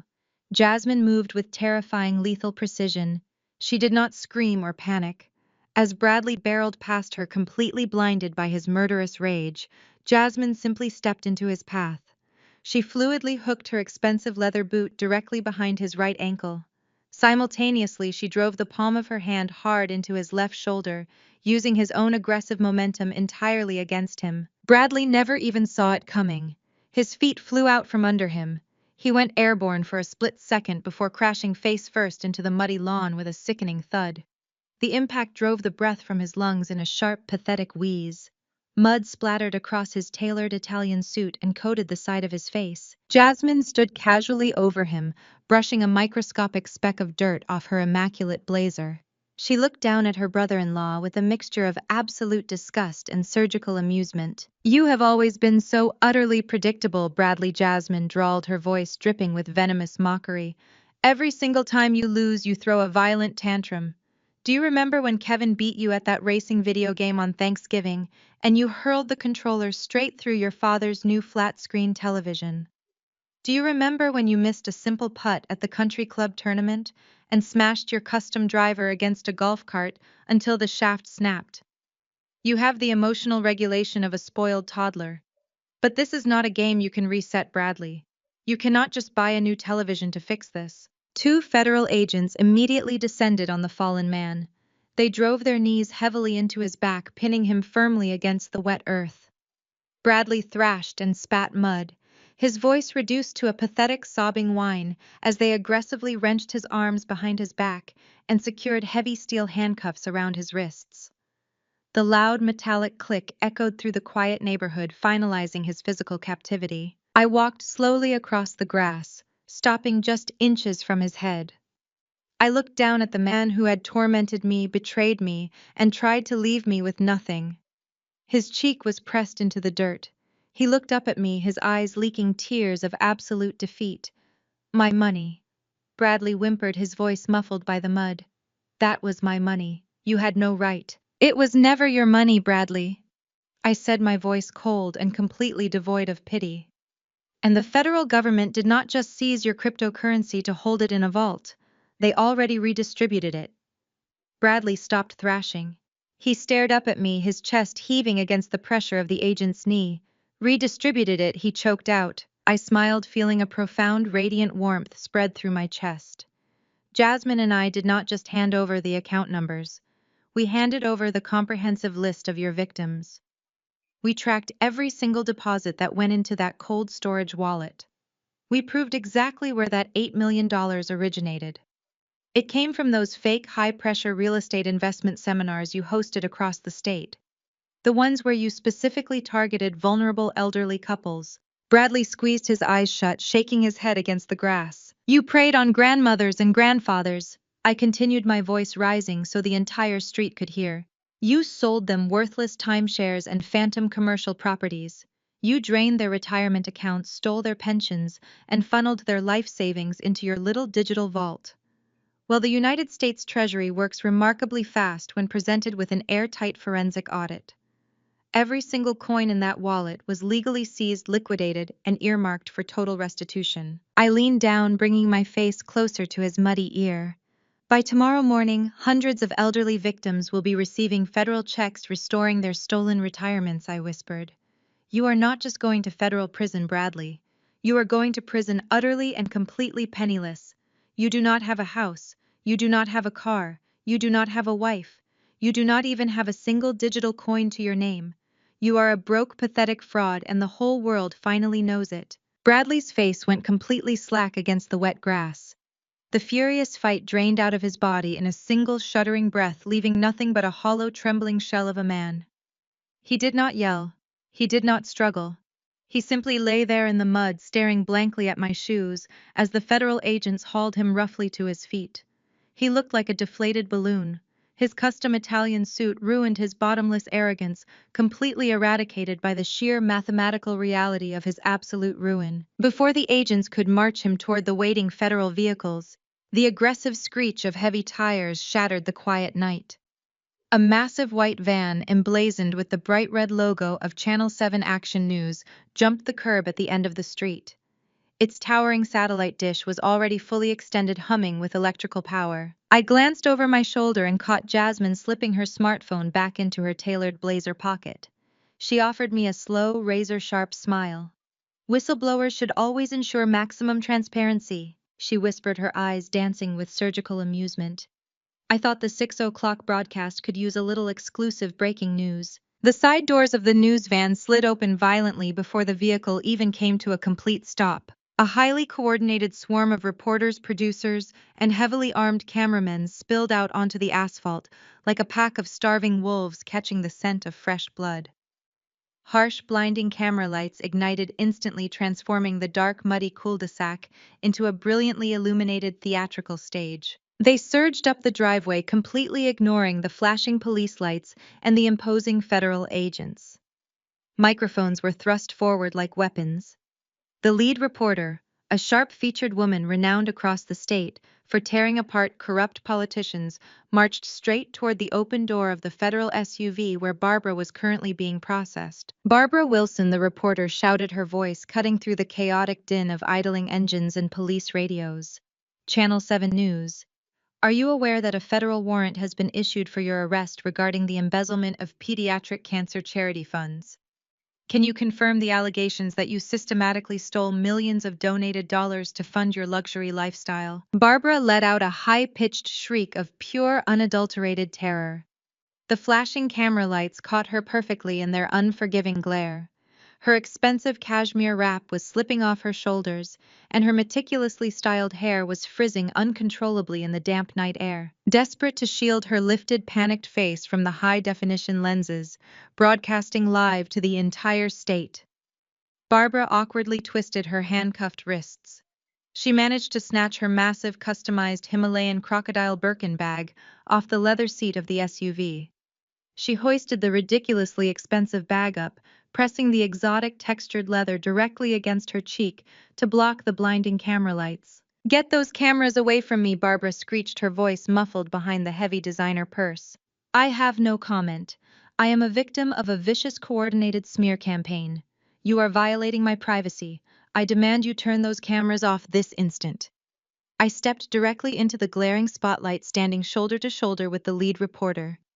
I looked right into the primary camera lens, ensuring my voice was loud, clear, and perfectly articulated. "That bag she is hiding behind is a fascinating piece of evidence," I announced, pointing directly at the trembling crocodile purse.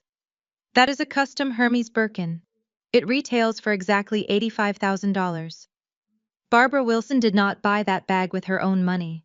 She purchased it 3 years ago using a platinum credit card directly tied to the Hope for Tomorrow Pediatric Oncology Foundation. She literally took chemotherapy funding away from dying children so she could carry her lipstick in an exotic reptile skin. The transaction records proving this purchase are currently sitting in a federal evidence locker. The reporter gasped, her eyes widening with journalistic delight. She instantly pivoted her microphone back to Barbara, practically shoving it into the crocodile leather. Mrs. Wilson, what do you have to say to your daughter-in-law's accusations? Did you actually steal from dying children to buy designer accessories? How long have you been defrauding this charity? Barbara lowered the bag just an inch, her eyes wide and glassy with sheer suffocating panic. She looked like a deer trapped in the headlights of a speeding freight train. She opened her mouth to speak, but only a dry, rattling wheeze escaped her throat. She looked left and right, desperately searching for anyone to save her, but found only the cold, unblinking stares of camera lenses. The camera operators aggressively pivoted their blinding lights sweeping across the ruined lawn to illuminate Bradley. He was covered in thick, dark mud, his expensive suit torn at the shoulder, looking utterly defeated. The federal agents gripped his arms tightly, marching him toward the secondary transport vehicle. "And what about your son?" The reporter continued, her voice ringing with professional triumph as she spoke directly to the live broadcast audience. "Bradley Wilson, prominent local real estate developer, currently being escorted away in federal custody. We are receiving live breaking reports from the United States Treasury that Mr. Wilson has been running a massive fraudulent investment ring, specifically targeting elderly retirees and stealing their hard-earned pensions." The reporter turned back to face the camera, squaring her shoulders, as her tone adopted a grave, authoritative cadence.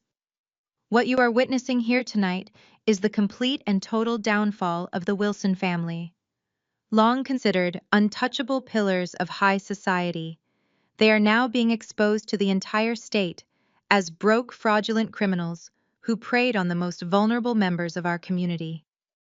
Their elite status was nothing but a mirage built on stolen money and shattered lives." Barbara heard every single word. The illusion of her untouchable wealth, her pristine reputation, and her elite social standing completely evaporated into the damp night air. The brutal reality of her absolute destruction finally registered in her mind. The heavy Birkin bag slipped from her trembling fingers, hitting the asphalt with a dull, heavy thud.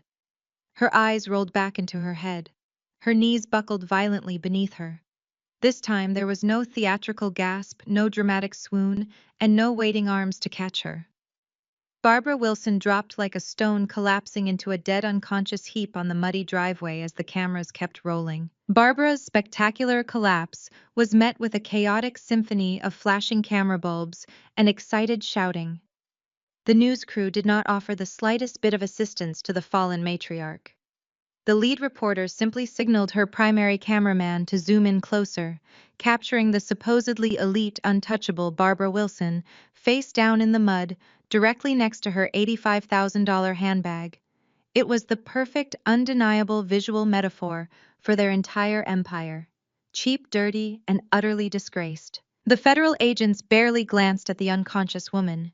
They were entirely focused on securing Bradley, hauling him roughly to his knees in the wet grass so they could properly search his pockets before loading him into the armored transport vehicle. I turned my back on the circus unfolding in the driveway. The flashing strobes and shouting reporters faded into a dull, unimportant white noise. I walked slowly across the ruined, muddy lawn, my eyes scanning the trampled grass, until I found exactly what I was looking for. There, resting near the edge of the wooden porch steps, was the thick manila envelope Bradley had violently hurled at my chest just hours ago, the aggressive, arrogant serving of his meticulously planned divorce papers, the heavily doctored documents he thought would leave me homeless, penniless, and entirely broken. I leaned down and picked up the envelope. The bottom corner was damp from the evening dew, but the pages inside were completely intact. I pulled out the crisp, legally binding documents and flipped straight to the final signature page. Then I reached into my purse and pulled out my favorite silver fountain pen. Bradley saw the metallic flash of the pen under the glaring news lights. He stopped, struggling against the federal agents pinning his shoulders. His bloodshot, panicked eyes locked onto the papers in my hand, and a new, entirely different kind of terror washed over his mud-streaked face. "Wait!" Bradley choked out, his voice suddenly frantic, cracking with desperate panic. "Diana, wait. Put the pen away. Do not sign that." I clicked the pen. The sharp mechanical sound cut cleanly through the damp night air. "Do not sign those papers," Bradley screamed violently, twisting his torso against the heavy grip of the federal agents holding him down. "You cannot sign them, Diana. We need to talk about this. We can figure this out. We can fix it. We are still married. We are still husband and wife. I paused, looking down at him with genuine clinical curiosity. The sheer whiplash of his desperation was absolutely fascinating to witness. 10 minutes ago, he was bragging about leaving me destitute and laughing about his hidden offshore accounts. Now he was actively begging me to remain his wife. Why the sudden change of heart, Bradley? I asked, stepping closer to where he was kneeling in the wet grass. You literally ambushed me with these papers tonight. You screamed that you wanted me out of your life immediately. You wanted me erased. Bradley swallowed hard, his eyes darting frantically toward the federal agents, then to Jasmine, and finally back to me. His mind was racing at 1,000,000 miles an hour, trying desperately to calculate a new equation for his survival. If you sign those, the divorce is finalized, he stammered, his chest heaving with ragged, panicked breaths. If we are legally divorced, the federal prosecutors can subpoena you. They can force you to take the witness stand, Diana. They can compel you to testify against me in open federal court. But if we stay married, if you just put that pen down and do not sign those papers, I can invoke spousal privilege. The law clearly says a wife cannot be forced to testify against her husband. We can claim marital immunity. You can protect me, Diana. Please, just put the pen down and walk away. I was actually crying now, real pathetic tears tracking through the thick dirt smeared across his cheeks. He was staring at me like a drowning man begging for a life preserver. He genuinely truly believed that after 5 years of serial infidelity, systematic financial abuse, and relentless psychological manipulation, he could still weaponize our sacred marriage vows to save himself from a federal prison sentence. A sharp, highly musical laugh rang out across the lawn. Jasmine stepped forward, shaking her head in absolute, unadulterated disbelief. She looked down at Bradley, her expression a perfect, lethal mix of professional triumph and sheer pity.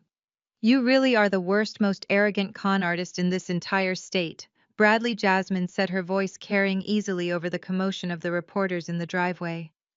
You spent so much time and energy plotting to completely destroy Diana that you completely forgot to consult a competent attorney. Bradley glared up at her, his jaw trembling with suppressed rage. What are you talking about? Spousal privilege is an absolute fundamental legal right. It is a right that only applies to intact, legally recognized partnerships. Jasmine corrected smoothly, taking a deliberate step closer to tower over his kneeling form. But you did not just file for a standard amicable no-fault divorce, Bradley. You got incredibly greedy. You wanted to make absolutely sure Diana got nothing in the settlement. So you went to the courthouse and filed at-fault divorce papers. The remaining color completely drained from Bradley's face, leaving him looking like a muddy ghost. You explicitly cited malicious abandonment and calculated financial fraud as your primary grounds for the divorce. Jasmine continued, her words landing like heavy physical blows against his fragile ego. You formally submitted legally binding documents to the state court, declaring that your wife was a hostile, antagonistic entity who actively worked to destroy your life. You put it permanently on the public record. No, Bradley whispered, his eyes widening in absolute horror as the inescapable legal trap he built for himself finally snapped shut. Yes, Jasmine smiled, a cold, brilliant, terrifying expression.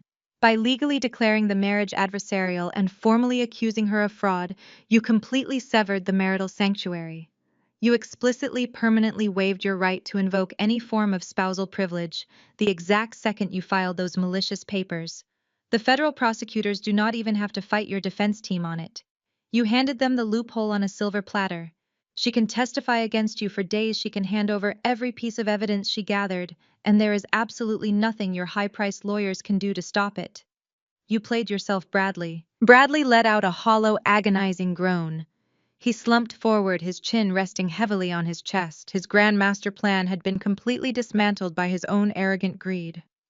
He had handed me the exact precise weapon I needed to ensure he spent the next 20 years behind concrete walls. I looked down at the signature line on the divorce papers. The crisp white paper practically glowed under the harsh ambient light spilling over from the news cameras.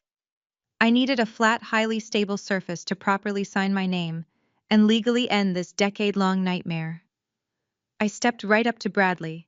He was still kneeling in the mud, his hands securely handcuffed behind his back, his shoulders severely slumped in total pathetic defeat. Hold still, I commanded. Before he could process the sharp order, I firmly slapped the thick stack of divorce papers directly onto his broad, mud-soaked back. He flinched violently, letting out a startled gasp as I pressed the heavy paper flat against his ruined, expensive suit jacket. I leaned down, pressing the tip of my silver fountain pen firmly against the document.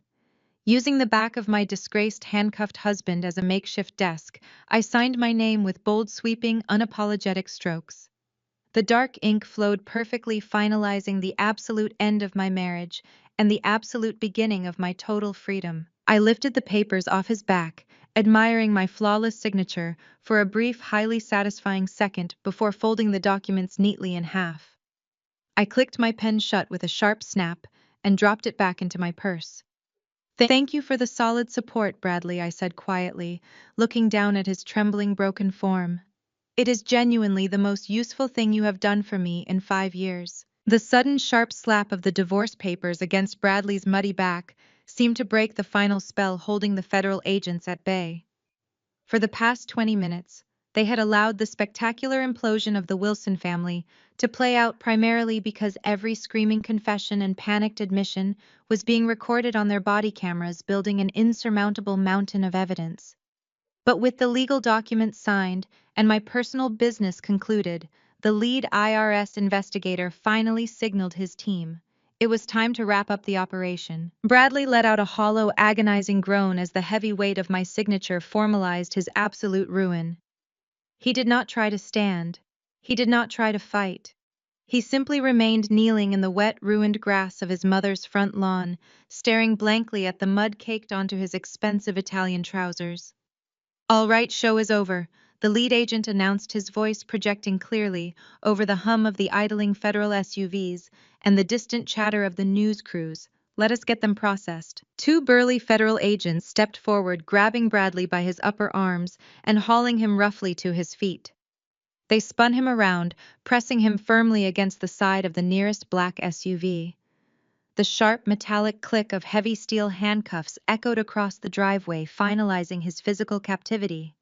Bradley offered zero resistance. He was completely, utterly broken. Barbara, however, was not going quietly into the night. As a female police officer approached her, holding a pair of standard-issue handcuffs, Barbara's aristocratic delusion flared up one final pathetic time. She twisted her body away from the officer, her eyes wide with sheer indignation. "Do not touch me!" Barbara screeched, her voice cracking as she attempted to pull her expensive cashmere wrap tighter around her shoulders. "You cannot put those filthy metal things on me. I have a severe metal allergy. My skin is incredibly sensitive. They will scratch my wrists. I demand you let me walk to the vehicle unrestrained. I am a prominent member of this community, not a violent criminal." The female police officer, a seasoned veteran who had clearly dealt with entitled white-collar criminals before, did not even blink. She stepped forward, her expression completely devoid of sympathy, and forcefully grabbed Barbara's right arm. She twisted it behind the older woman's back with practiced mechanical efficiency. "Save the tears for the judge, ma," the officer said flatly, pulling Barbara's other arm back and snapping the heavy steel cuffs firmly into place. The metal clicked loudly, securing the wealthy embezzler just as tightly as any common street thief. And for the record, the federal penitentiary does not offer hypoallergenic jewelry options. You will get used to the metal. Barbara let out a dramatic, breathless gasp, her face contorting into a mask of pure martyred agony. She looked desperately toward the news cameras, hoping to elicit some shred of public sympathy, but the reporters simply zoomed in closer, capturing her pathetic struggle in high definition. The illusion of her untouchable elite status was officially dead and buried. The officers began marching the mother and son duo toward the waiting transport vehicles. The flashing red and blue lights illuminated their muddy, ruined clothes, painting them in the harsh, unforgiving colors of federal justice. Jasmine stood silently beside me on the porch, her arms crossed, watching the scene unfold with absolute surgical satisfaction. As the agents shoved Bradley toward the open door of the police cruiser, he suddenly dug his heels into the wet pavement. He twisted his neck, fighting against the agent's grip just enough to look back at me one last time. His face was smeared with dark mud, his slick hair falling into his terrified eyes. The arrogant, wealthy crypto genius was gone, replaced by a desperate, cornered animal trying to land one final venomous strike before the cage door slammed shut. "I never loved you!" Diana Bradley screamed, his voice cracking with hysterical, venomous spite. He strained against the handcuffs, his chest heaving. "You hear me? I never loved you. You were nothing but a placeholder. You were a cheap, boring, pathetic little accountant I kept around to balance the books while I looked for a real woman. I never wanted you. You mean absolutely nothing to me." He expected me to cry. He expected me to shatter under the weight of his cruel parting words. He wanted to take one piece of my dignity with him into that federal prison cell. I did not flinch. I did not raise my voice. I simply walked slowly down the wooden porch steps, closing the distance until I was standing just a few feet away from the open door of the police cruiser. The federal agents paused, allowing me this final closing moment. I looked at Bradley, my expression completely calm, completely detached. "I know you never loved me, Bradley," I said, my voice quiet, steady, and incredibly dangerous. "I have known that for a very long time. But you see, while you were busy convincing yourself that I was just a boring, pathetic little accountant, I was busy auditing every single hidden corner of your family's history. I did not just look at your offshore bank accounts, Bradley. I looked at the original trust documents. I looked at the medical records your mother desperately tried to seal 35 years ago." Barbara, who was being loaded into the adjacent SUV, suddenly froze. Her head snapped toward me, her eyes widening in absolute paralyzing terror. "No," Barbara choked out, her voice barely a whisper. "Diana, do not." Bradley frowned, his manic energy faltering slightly. "What are you talking about?" he demanded, his eyes darting between me and his panicked mother.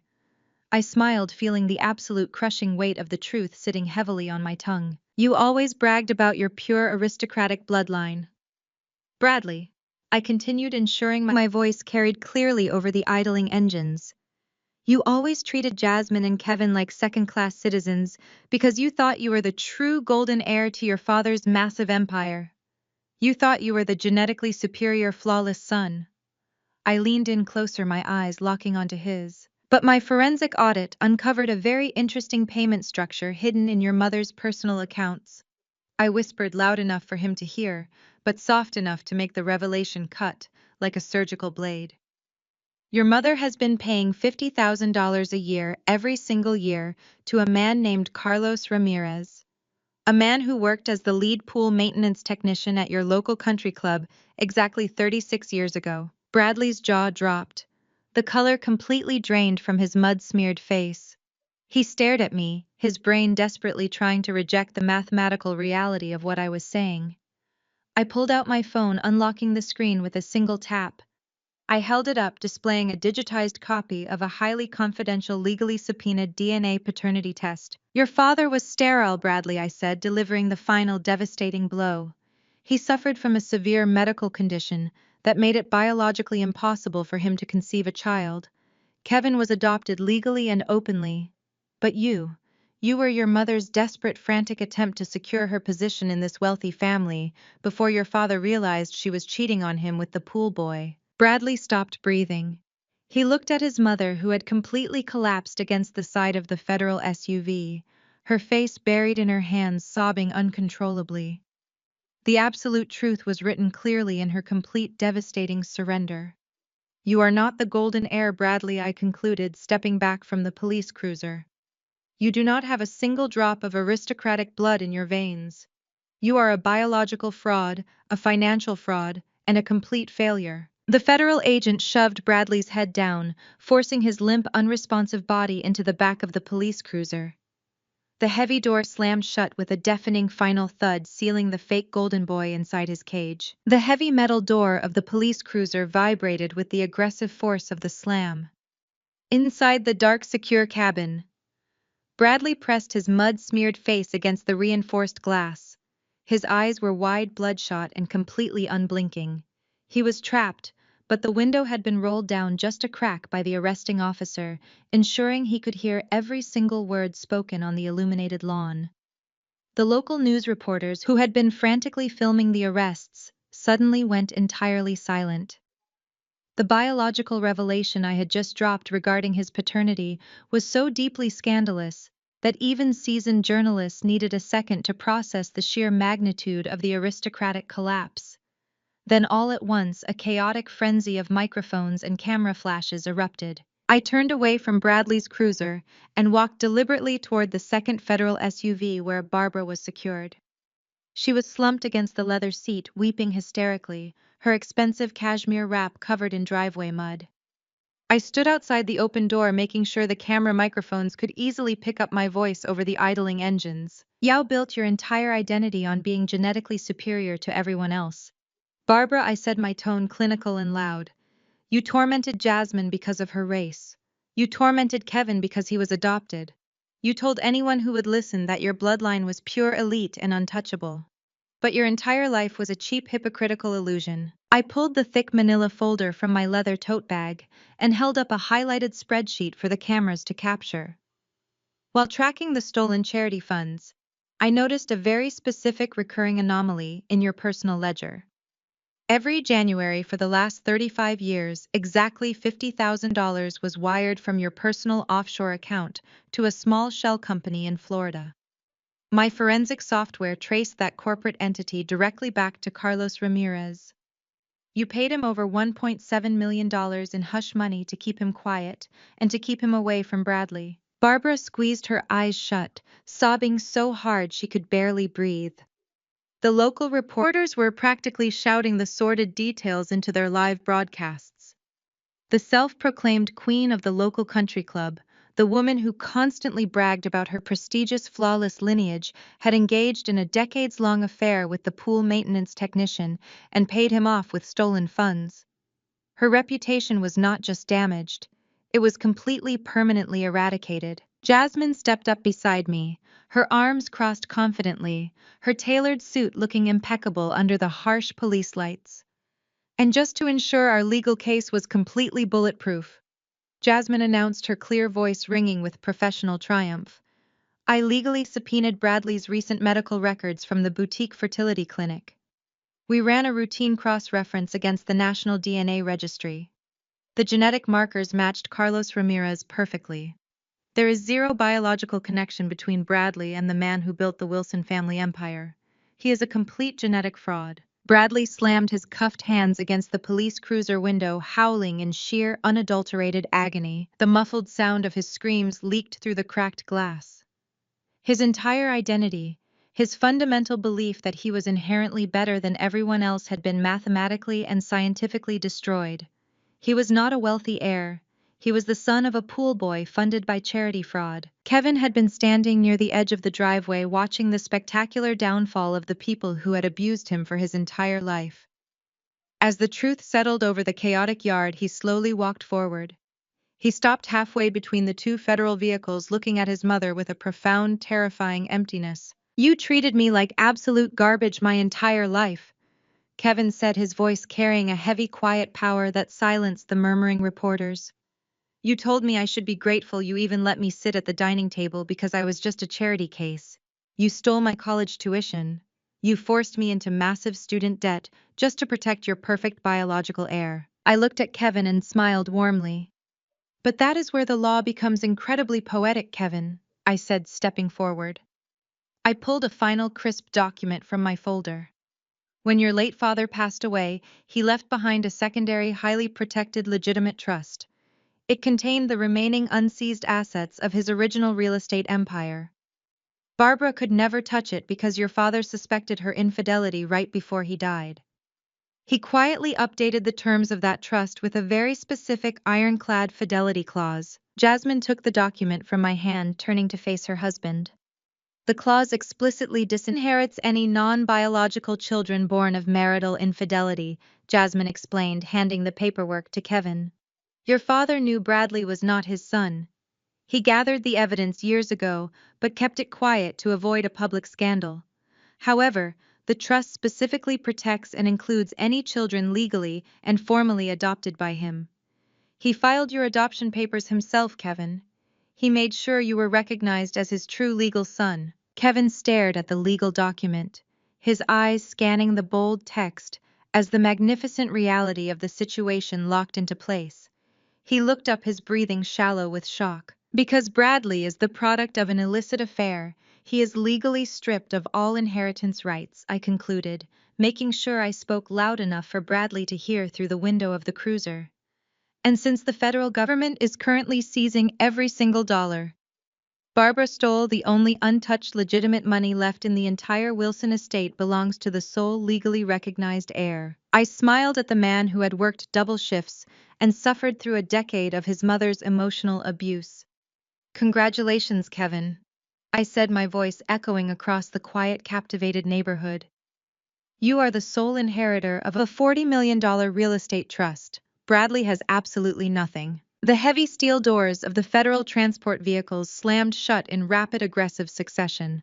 The rhythmic metallic drum beats signaled the absolute and permanent end of the Wilson family reign.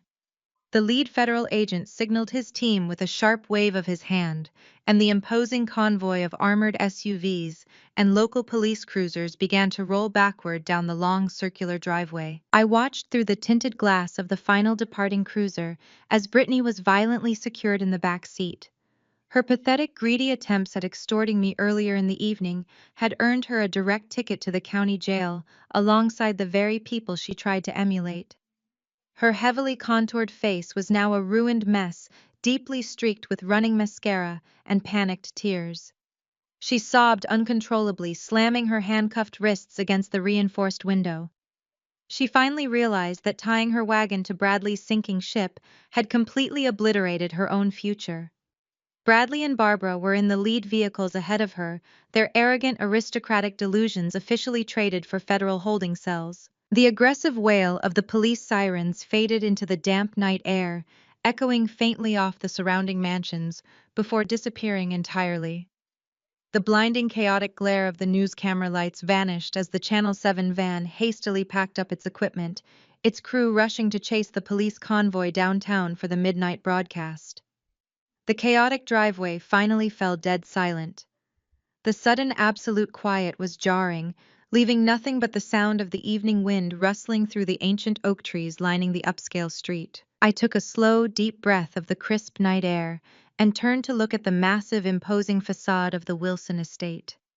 The pristine white columns, the wraparound porch, and the perfectly manicured landscaping had always been the ultimate symbol of their untouchable elite wealth.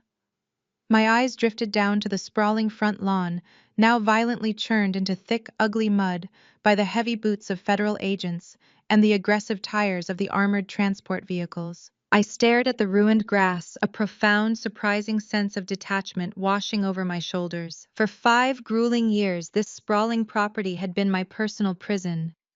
I remembered the endless, exhausting Saturday mornings I spent out here on my hands and knees in the dirt. I used to pull weeds, trim the massive rose bushes, and scrub the pristine white porch pillars until my fingers literally bled.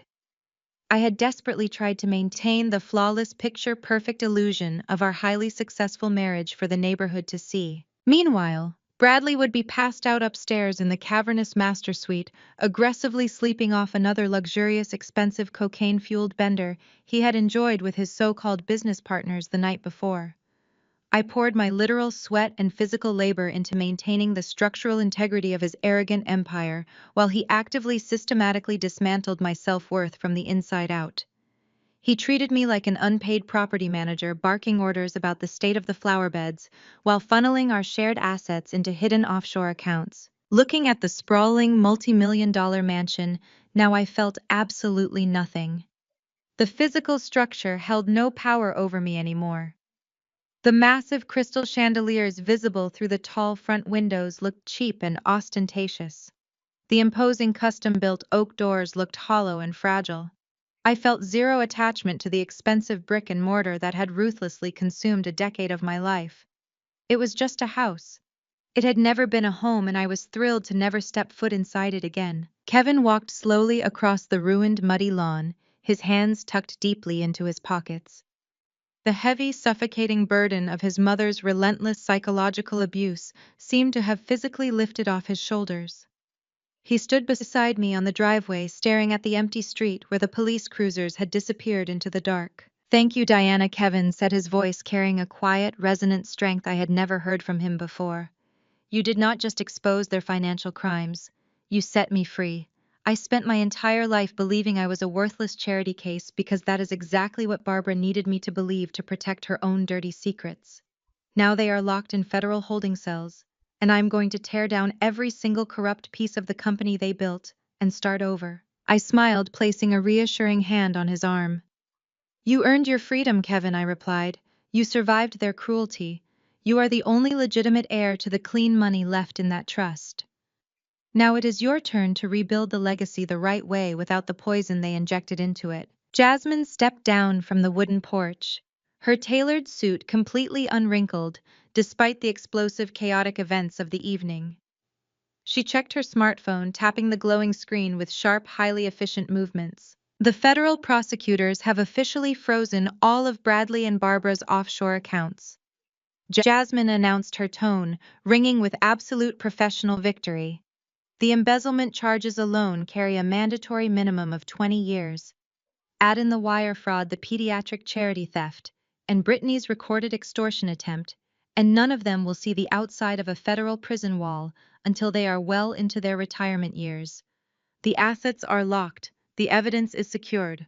We won, Diana. It is completely over. Before I could respond to Jasmine's incredible legal update, the heavy crunch of tactical boots on gravel drew our collective attention back to the front porch. A tall, stern representative from the federal bank stepped out from the shadows of the doorway. He wore a dark, heavy windbreaker, emblazoned with the bright yellow letters of the United States Treasury Department. He carried a thick, heavy steel chain over his right shoulder and a massive brass padlock in his left hand. He walked directly up the wooden steps, completely ignoring the ornate monogrammed welcome mat Barbara had custom ordered from Italy. He did not look at the expensive landscaping or admire the custom stained glass windows. He operated with cold, precise, undeniable government efficiency. "Excuse me, ma," the federal representative said respectfully, stopping at the top of the stairs and nodding toward me. "I have been instructed to secure the premises. This property is now officially under federal jurisdiction. All physical and financial assets inside are pending immediate liquidation to repay the elderly pensioners your husband defrauded. You are legally cleared to leave the premises." I took a deliberate step back toward the street, gesturing toward the grand front door with an open, welcoming palm. "Be my guest," I said smoothly, a genuine smile breaking across my face. The agent turned and looped the heavy steel chain tightly through the ornate brass handles of the double doors, pulling the metal violently tight. He snapped the massive brass padlock into place with a loud, echoing crack that sounded like a gunshot in the quiet, affluent neighborhood. Finally, he reached into his jacket pocket, pulled out a bright neon green sticker, and slapped it directly onto the center of the beautiful oak wood. The bold black letters read, "Seized by the U.S. government." I stared at the heavy padlock and the bright neon warning sign glowing in the dark. The last physical chain binding me to Bradley Wilson was officially severed. I turned my back on the massive estate, walking down the driveway alongside Jasmine and Kevin. The darkest chapter of my life was completely, irreversibly closed. We reached the edge of the sidewalk, the three of us standing shoulder to shoulder under the pale yellow glow of a single street lamp. The crisp night air finally felt entirely breathable. I took a long, deep inhale, filling my lungs with the absolute silence of the affluent neighborhood. There were no more lies to uphold. There were no more performances to stage. We were simply three survivors standing in the wreckage of a fraudulent empire. Kevin shoved his hands deeper into his pockets, staring down at the asphalt. He let out a long, shuddering breath that sounded like a physical release of decades of psychological pressure. "I cannot believe it is actually over," he said quietly, shaking his head. "Tomorrow morning I have to wake up and somehow process the fact that I am the sole heir to a $40 million trust. I do not even know where to begin. I do not have a lawyer. I do not have a financial advisor. I have spent my entire life just trying to survive Barbara's daily psychological warfare." Jasmine offered him a warm, highly professional smile. "You do not need to figure it all out tonight, Kevin," she reassured him, her tone shifting seamlessly from lethal litigator to supportive counsel. "The federal prosecutors will be busy dismantling Bradley and Barbara's illegal assets for months. The legitimate trust left by your father is locked behind an impenetrable fidelity clause. Your money is completely safe. I have a list of 3 highly respected, fiercely independent trust attorneys who specialize in protecting high net worth individuals from greedy relatives. I will email their contact information to you right now. Kevin looked at Jasmine, profound gratitude swimming in his exhausted eyes. Thank you, Jasmine, truly, for everything you both did tonight. He turned to me, wrapping me in a sudden, fiercely tight embrace. It was the first time in 10 years I had felt genuine familial warmth from anyone associated with the Wilson name. I hugged him back, resting my chin on his shoulder. Go home, Kevin, I told him softly. Get some sleep. The federal investigators will call us all in for formal depositions by the end of the week. We have a mountain of testimonies to deliver, and we need to be sharp. Kevin nodded, pulling away and offering us one final grateful smile before turning and walking down the dark street toward his parked car. Jasmine and I stood alone on the quiet sidewalk. We watched Kevin's taillights disappear around the corner, leaving us in complete, undisturbed isolation. The imposing locked mansion loomed behind us, a dark tomb of shattered arrogance. Jasmine let out a sharp musical laugh, shaking her head as she leaned back against the wrought iron street lamp. Can you believe the absolute staggering irony of it all? Jasmine asked, her dark eyes flashing with brilliant amusement. For 5 years, Barbara treated me like I was completely invisible. She used to call me the diversity hire behind my back. She told her country club friends that Bradley only kept me on retainer to fulfill some corporate quota. She genuinely believed that my law degree was somehow inferior because I did not come from her fake aristocratic breeding ground. I smiled, turning to fully face the brilliant attorney who had just helped me execute the most flawless legal trap in the history of the state. And Bradley treated me like a glorified calculator, I replied, my voice ringing with hard-earned clarity. He thought I was just a cheap, boring, pathetic little accountant. He actually believed he was the mastermind of his own success. He never realized that I spent 5 years quietly fixing his disastrous financial errors, balancing his cooked books just enough to keep the IRS away, while I gathered my evidence and literally keeping him out of prison through my own invisible unpaid labor. Jasmine nodded, her expression shifting into profound, unbreakable solidarity. We were the outsiders, Diana, she said quietly. We were the women they invited into their pristine, gated community just to do their dirty work. They thought they could use our intellect, drain our energy, and discard us whenever they felt like it. They completely underestimated us. They never realized that the outsiders were the ones actually holding all the real power. We had the intellect. We had the strategy. We simply let them dig their own graves while we quietly held the shovels. We stood in the quiet night, sharing a deeply profound moment of mutual respect. We had walked into the lion's den completely unarmed, and we had walked out wearing the lion's skin. I turned slightly, unzipping the main compartment of my leather tote bag. The night was not quite over. I had one final piece of business to conduct, and this one had absolutely nothing to do with revenge or destruction. This was entirely about building the future. You know, Jasmine, I began, my tone shifting into sharp, authoritative business mode. The federal prosecutors are going to freeze every single asset tied to the Wilson family name. The corporate accounts, the offshore shell companies, the investment portfolios. It is all gone. Bradley's firm is officially dead, which means, technically speaking, you are currently unemployed. Jasmine raised an eyebrow, her lips curving into a slow, curious smile. I suppose I am, she agreed. Though I think adding the total dismantling of a massive criminal enterprise to my resume will probably attract a few high-paying clients. I am not particularly worried about my career prospects, Diana. You should not be, I replied, pulling a thick, crisp, perfectly bound document from my bag, because I am officially poaching you. Jasmine looked down at the pristine stack of papers in my hand. Her professional curiosity immediately piqued. What is that? It is an employment contract, I stated, clearly holding the document out to her. A partnership agreement, to be exact. Jasmine took the papers, flipping open the heavy cardstock cover. She scanned the first page, her sharp legal mind instantly processing the terms, the compensation package, and the corporate structure. Her eyes widened slightly as she read the capitalized bold print at the top of the page. I inherited $18 million from my grandfather 3 years ago. I explained, delivering the final brilliant secret. I had kept hidden from Bradley's greedy hands. I locked it away in an impenetrable ironclad trust. Bradley never knew it existed.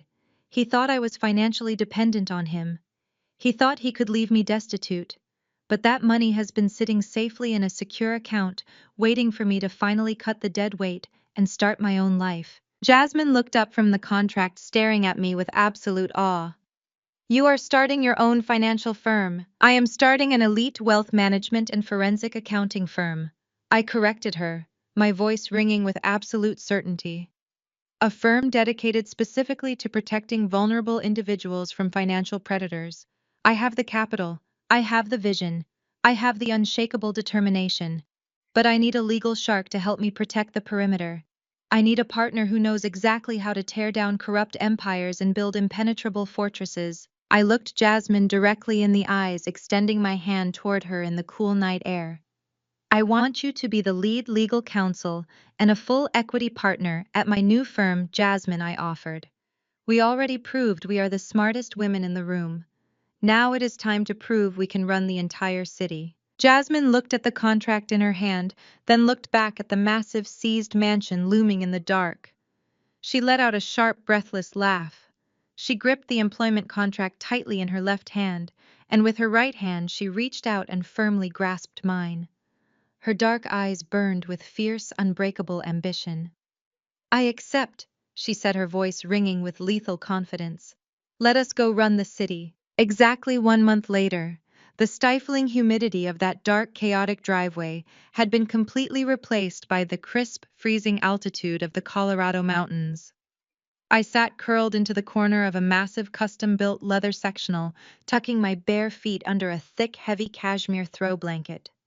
Across the expansive living room, a roaring fire crackled aggressively in the floor-to-ceiling river-stone hearth.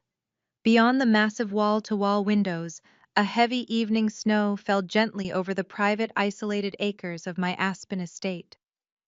The towering pine trees were dusted in brilliant white powder, standing like silent sentinels guarding my newfound sanctuary. I took a slow, deep breath, inhaling the rich scent of burning cedar and absolute unconditional freedom. The oppressive weight of the Wilson family was nothing but a distant, fading memory. I reached out to the heavy mahogany coffee table, picking up a crystal glass filled with a profoundly expensive, perfectly aged Cabernet Sauvignon. I took a slow sip, letting the rich, complex flavors settle on my tongue as I looked back down at the glowing screen of my digital tablet. The headline on the National Financial News Portal was bold, sharp, and completely uncompromising. Former real estate tycoon and socialite mother receive maximum federal sentences in charity fraud scandal. I scrolled smoothly down the digital page, my eyes scanning the clinical mathematical breakdown of their complete and utter destruction. The federal judge had shown absolutely zero leniency during the sentencing hearing. Bradley and Barbara Wilson were both formally sentenced to 15 years in federal prison without the possibility of early parole. The article detailed how the prosecutors, armed with the impeccably organized forensic ledgers I had meticulously compiled, had effortlessly dismantled their expensive, desperate defense team. Barbara had reportedly collapsed in the courtroom when the judge ordered the total liquidation of her remaining personal assets to pay restitution to the elderly pensioners she had robbed.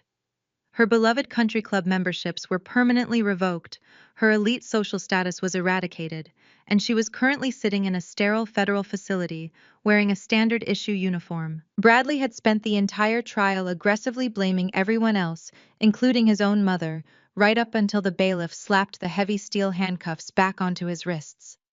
His arrogant belief in his own superiority had finally met the cold, hard reality of the justice system. Brittany had attempted to negotiate a desperate plea deal, but her recorded extortion attempt left her with a solid 5-year sentence of her own. I set the tablet face down on the table, feeling a profound, sweeping sense of absolute closure. For a decade, I had lived in a constant state of hypervigilance. I had been the exhausted, terrified wife scrubbing driveway stones until my knees bruised and managing the chaotic fallout of Bradley's arrogant addictions. I had allowed them to convince me that my intellect was just a convenient tool for their empire. They had systematically abused me, underestimated me, and tried to discard me like trash. But staring into the warm, roaring fire of my own multi-million-dollar mountain fortress, I realized I had not just survived their psychological warfare. I had weaponized it. I had absorbed every insult, every dismissive comment, and every financial threat, and I had forged it into a blade sharp enough to cut the head off their entire corrupt dynasty. I placed my wine glass next to the tablet and pulled my sleek silver laptop onto my lap. The screen hummed to life, illuminating the dark, quiet room with a crisp white glow. I opened my web browser and navigated directly to the private staging link of my brand new corporate homepage. The design was clean, intimidating, and fiercely professional. The bold silver lettering across the top read, Vanguard Financial Forensics. Beneath the sharp modern logo, the firm's mission statement was laid out in clear, uncompromising language. We are an elite private accounting and legal alliance dedicated exclusively to uncovering financial abuse, tracking hidden marital assets, and protecting vulnerable women during high-stakes divorces. I had taken the $18 million inheritance my grandfather left me and turned it into the ultimate weapon of justice. With Jasmine operating as my lead legal counsel and managing partner, we had built an unstoppable, bulletproof alliance. We were not just another corporate financial firm. We were a highly specialized extraction team. We were going to find the women who were trapped exactly where I had been trapped. We were going to trace the hidden offshore accounts, expose the cooked books, and dismantle the arrogant men who thought they could financially starve their wives into submission. We were going to give them the exact same lethal ammunition I had used to secure my own freedom. A soft chiming notification broke the quiet crackle of the fireplace. An encrypted email alert popped up in the corner of my screen. It was a preliminary inquiry forwarded through Jasmine's secure legal portal. I opened the message, my eyes rapidly scanning the desperate, panicked words of a woman whose husband was currently attempting to drain her business accounts and force her out of her own home. She had no money, no access to her ledgers, and absolutely no idea how to fight back against his high-priced lawyers. She was terrified, isolated, and completely backed into a corner. I smiled, a fierce, protective warmth spreading through my chest. I knew exactly how to destroy the man who was tormenting her. The heavy snow continued to fall silently against the glass as I opened a fresh, encrypted client file. I took one final look at the roaring fire, fully embracing the brilliant, liberated empire I had built from the ashes of my own pain. I pressed my fingers down on the keys, typing my very first client's name into the system, ready to go to war. A profound lesson drawn from these narratives is that true self-worth is never defined by the validation or rejection of a toxic family. Often the people who are supposed to protect and nurture us are the ones who underestimate us the most. However, experiencing such deep betrayal can become a powerful catalyst for personal growth and transformation. True freedom comes from setting firm boundaries, walking away from conditional love, and choosing to build a life surrounded by a chosen family who genuinely values you for who you are. You cannot heal by seeking approval from those who consistently break you. Have you ever had to set difficult boundaries to protect your own peace? Share your story in the comments below.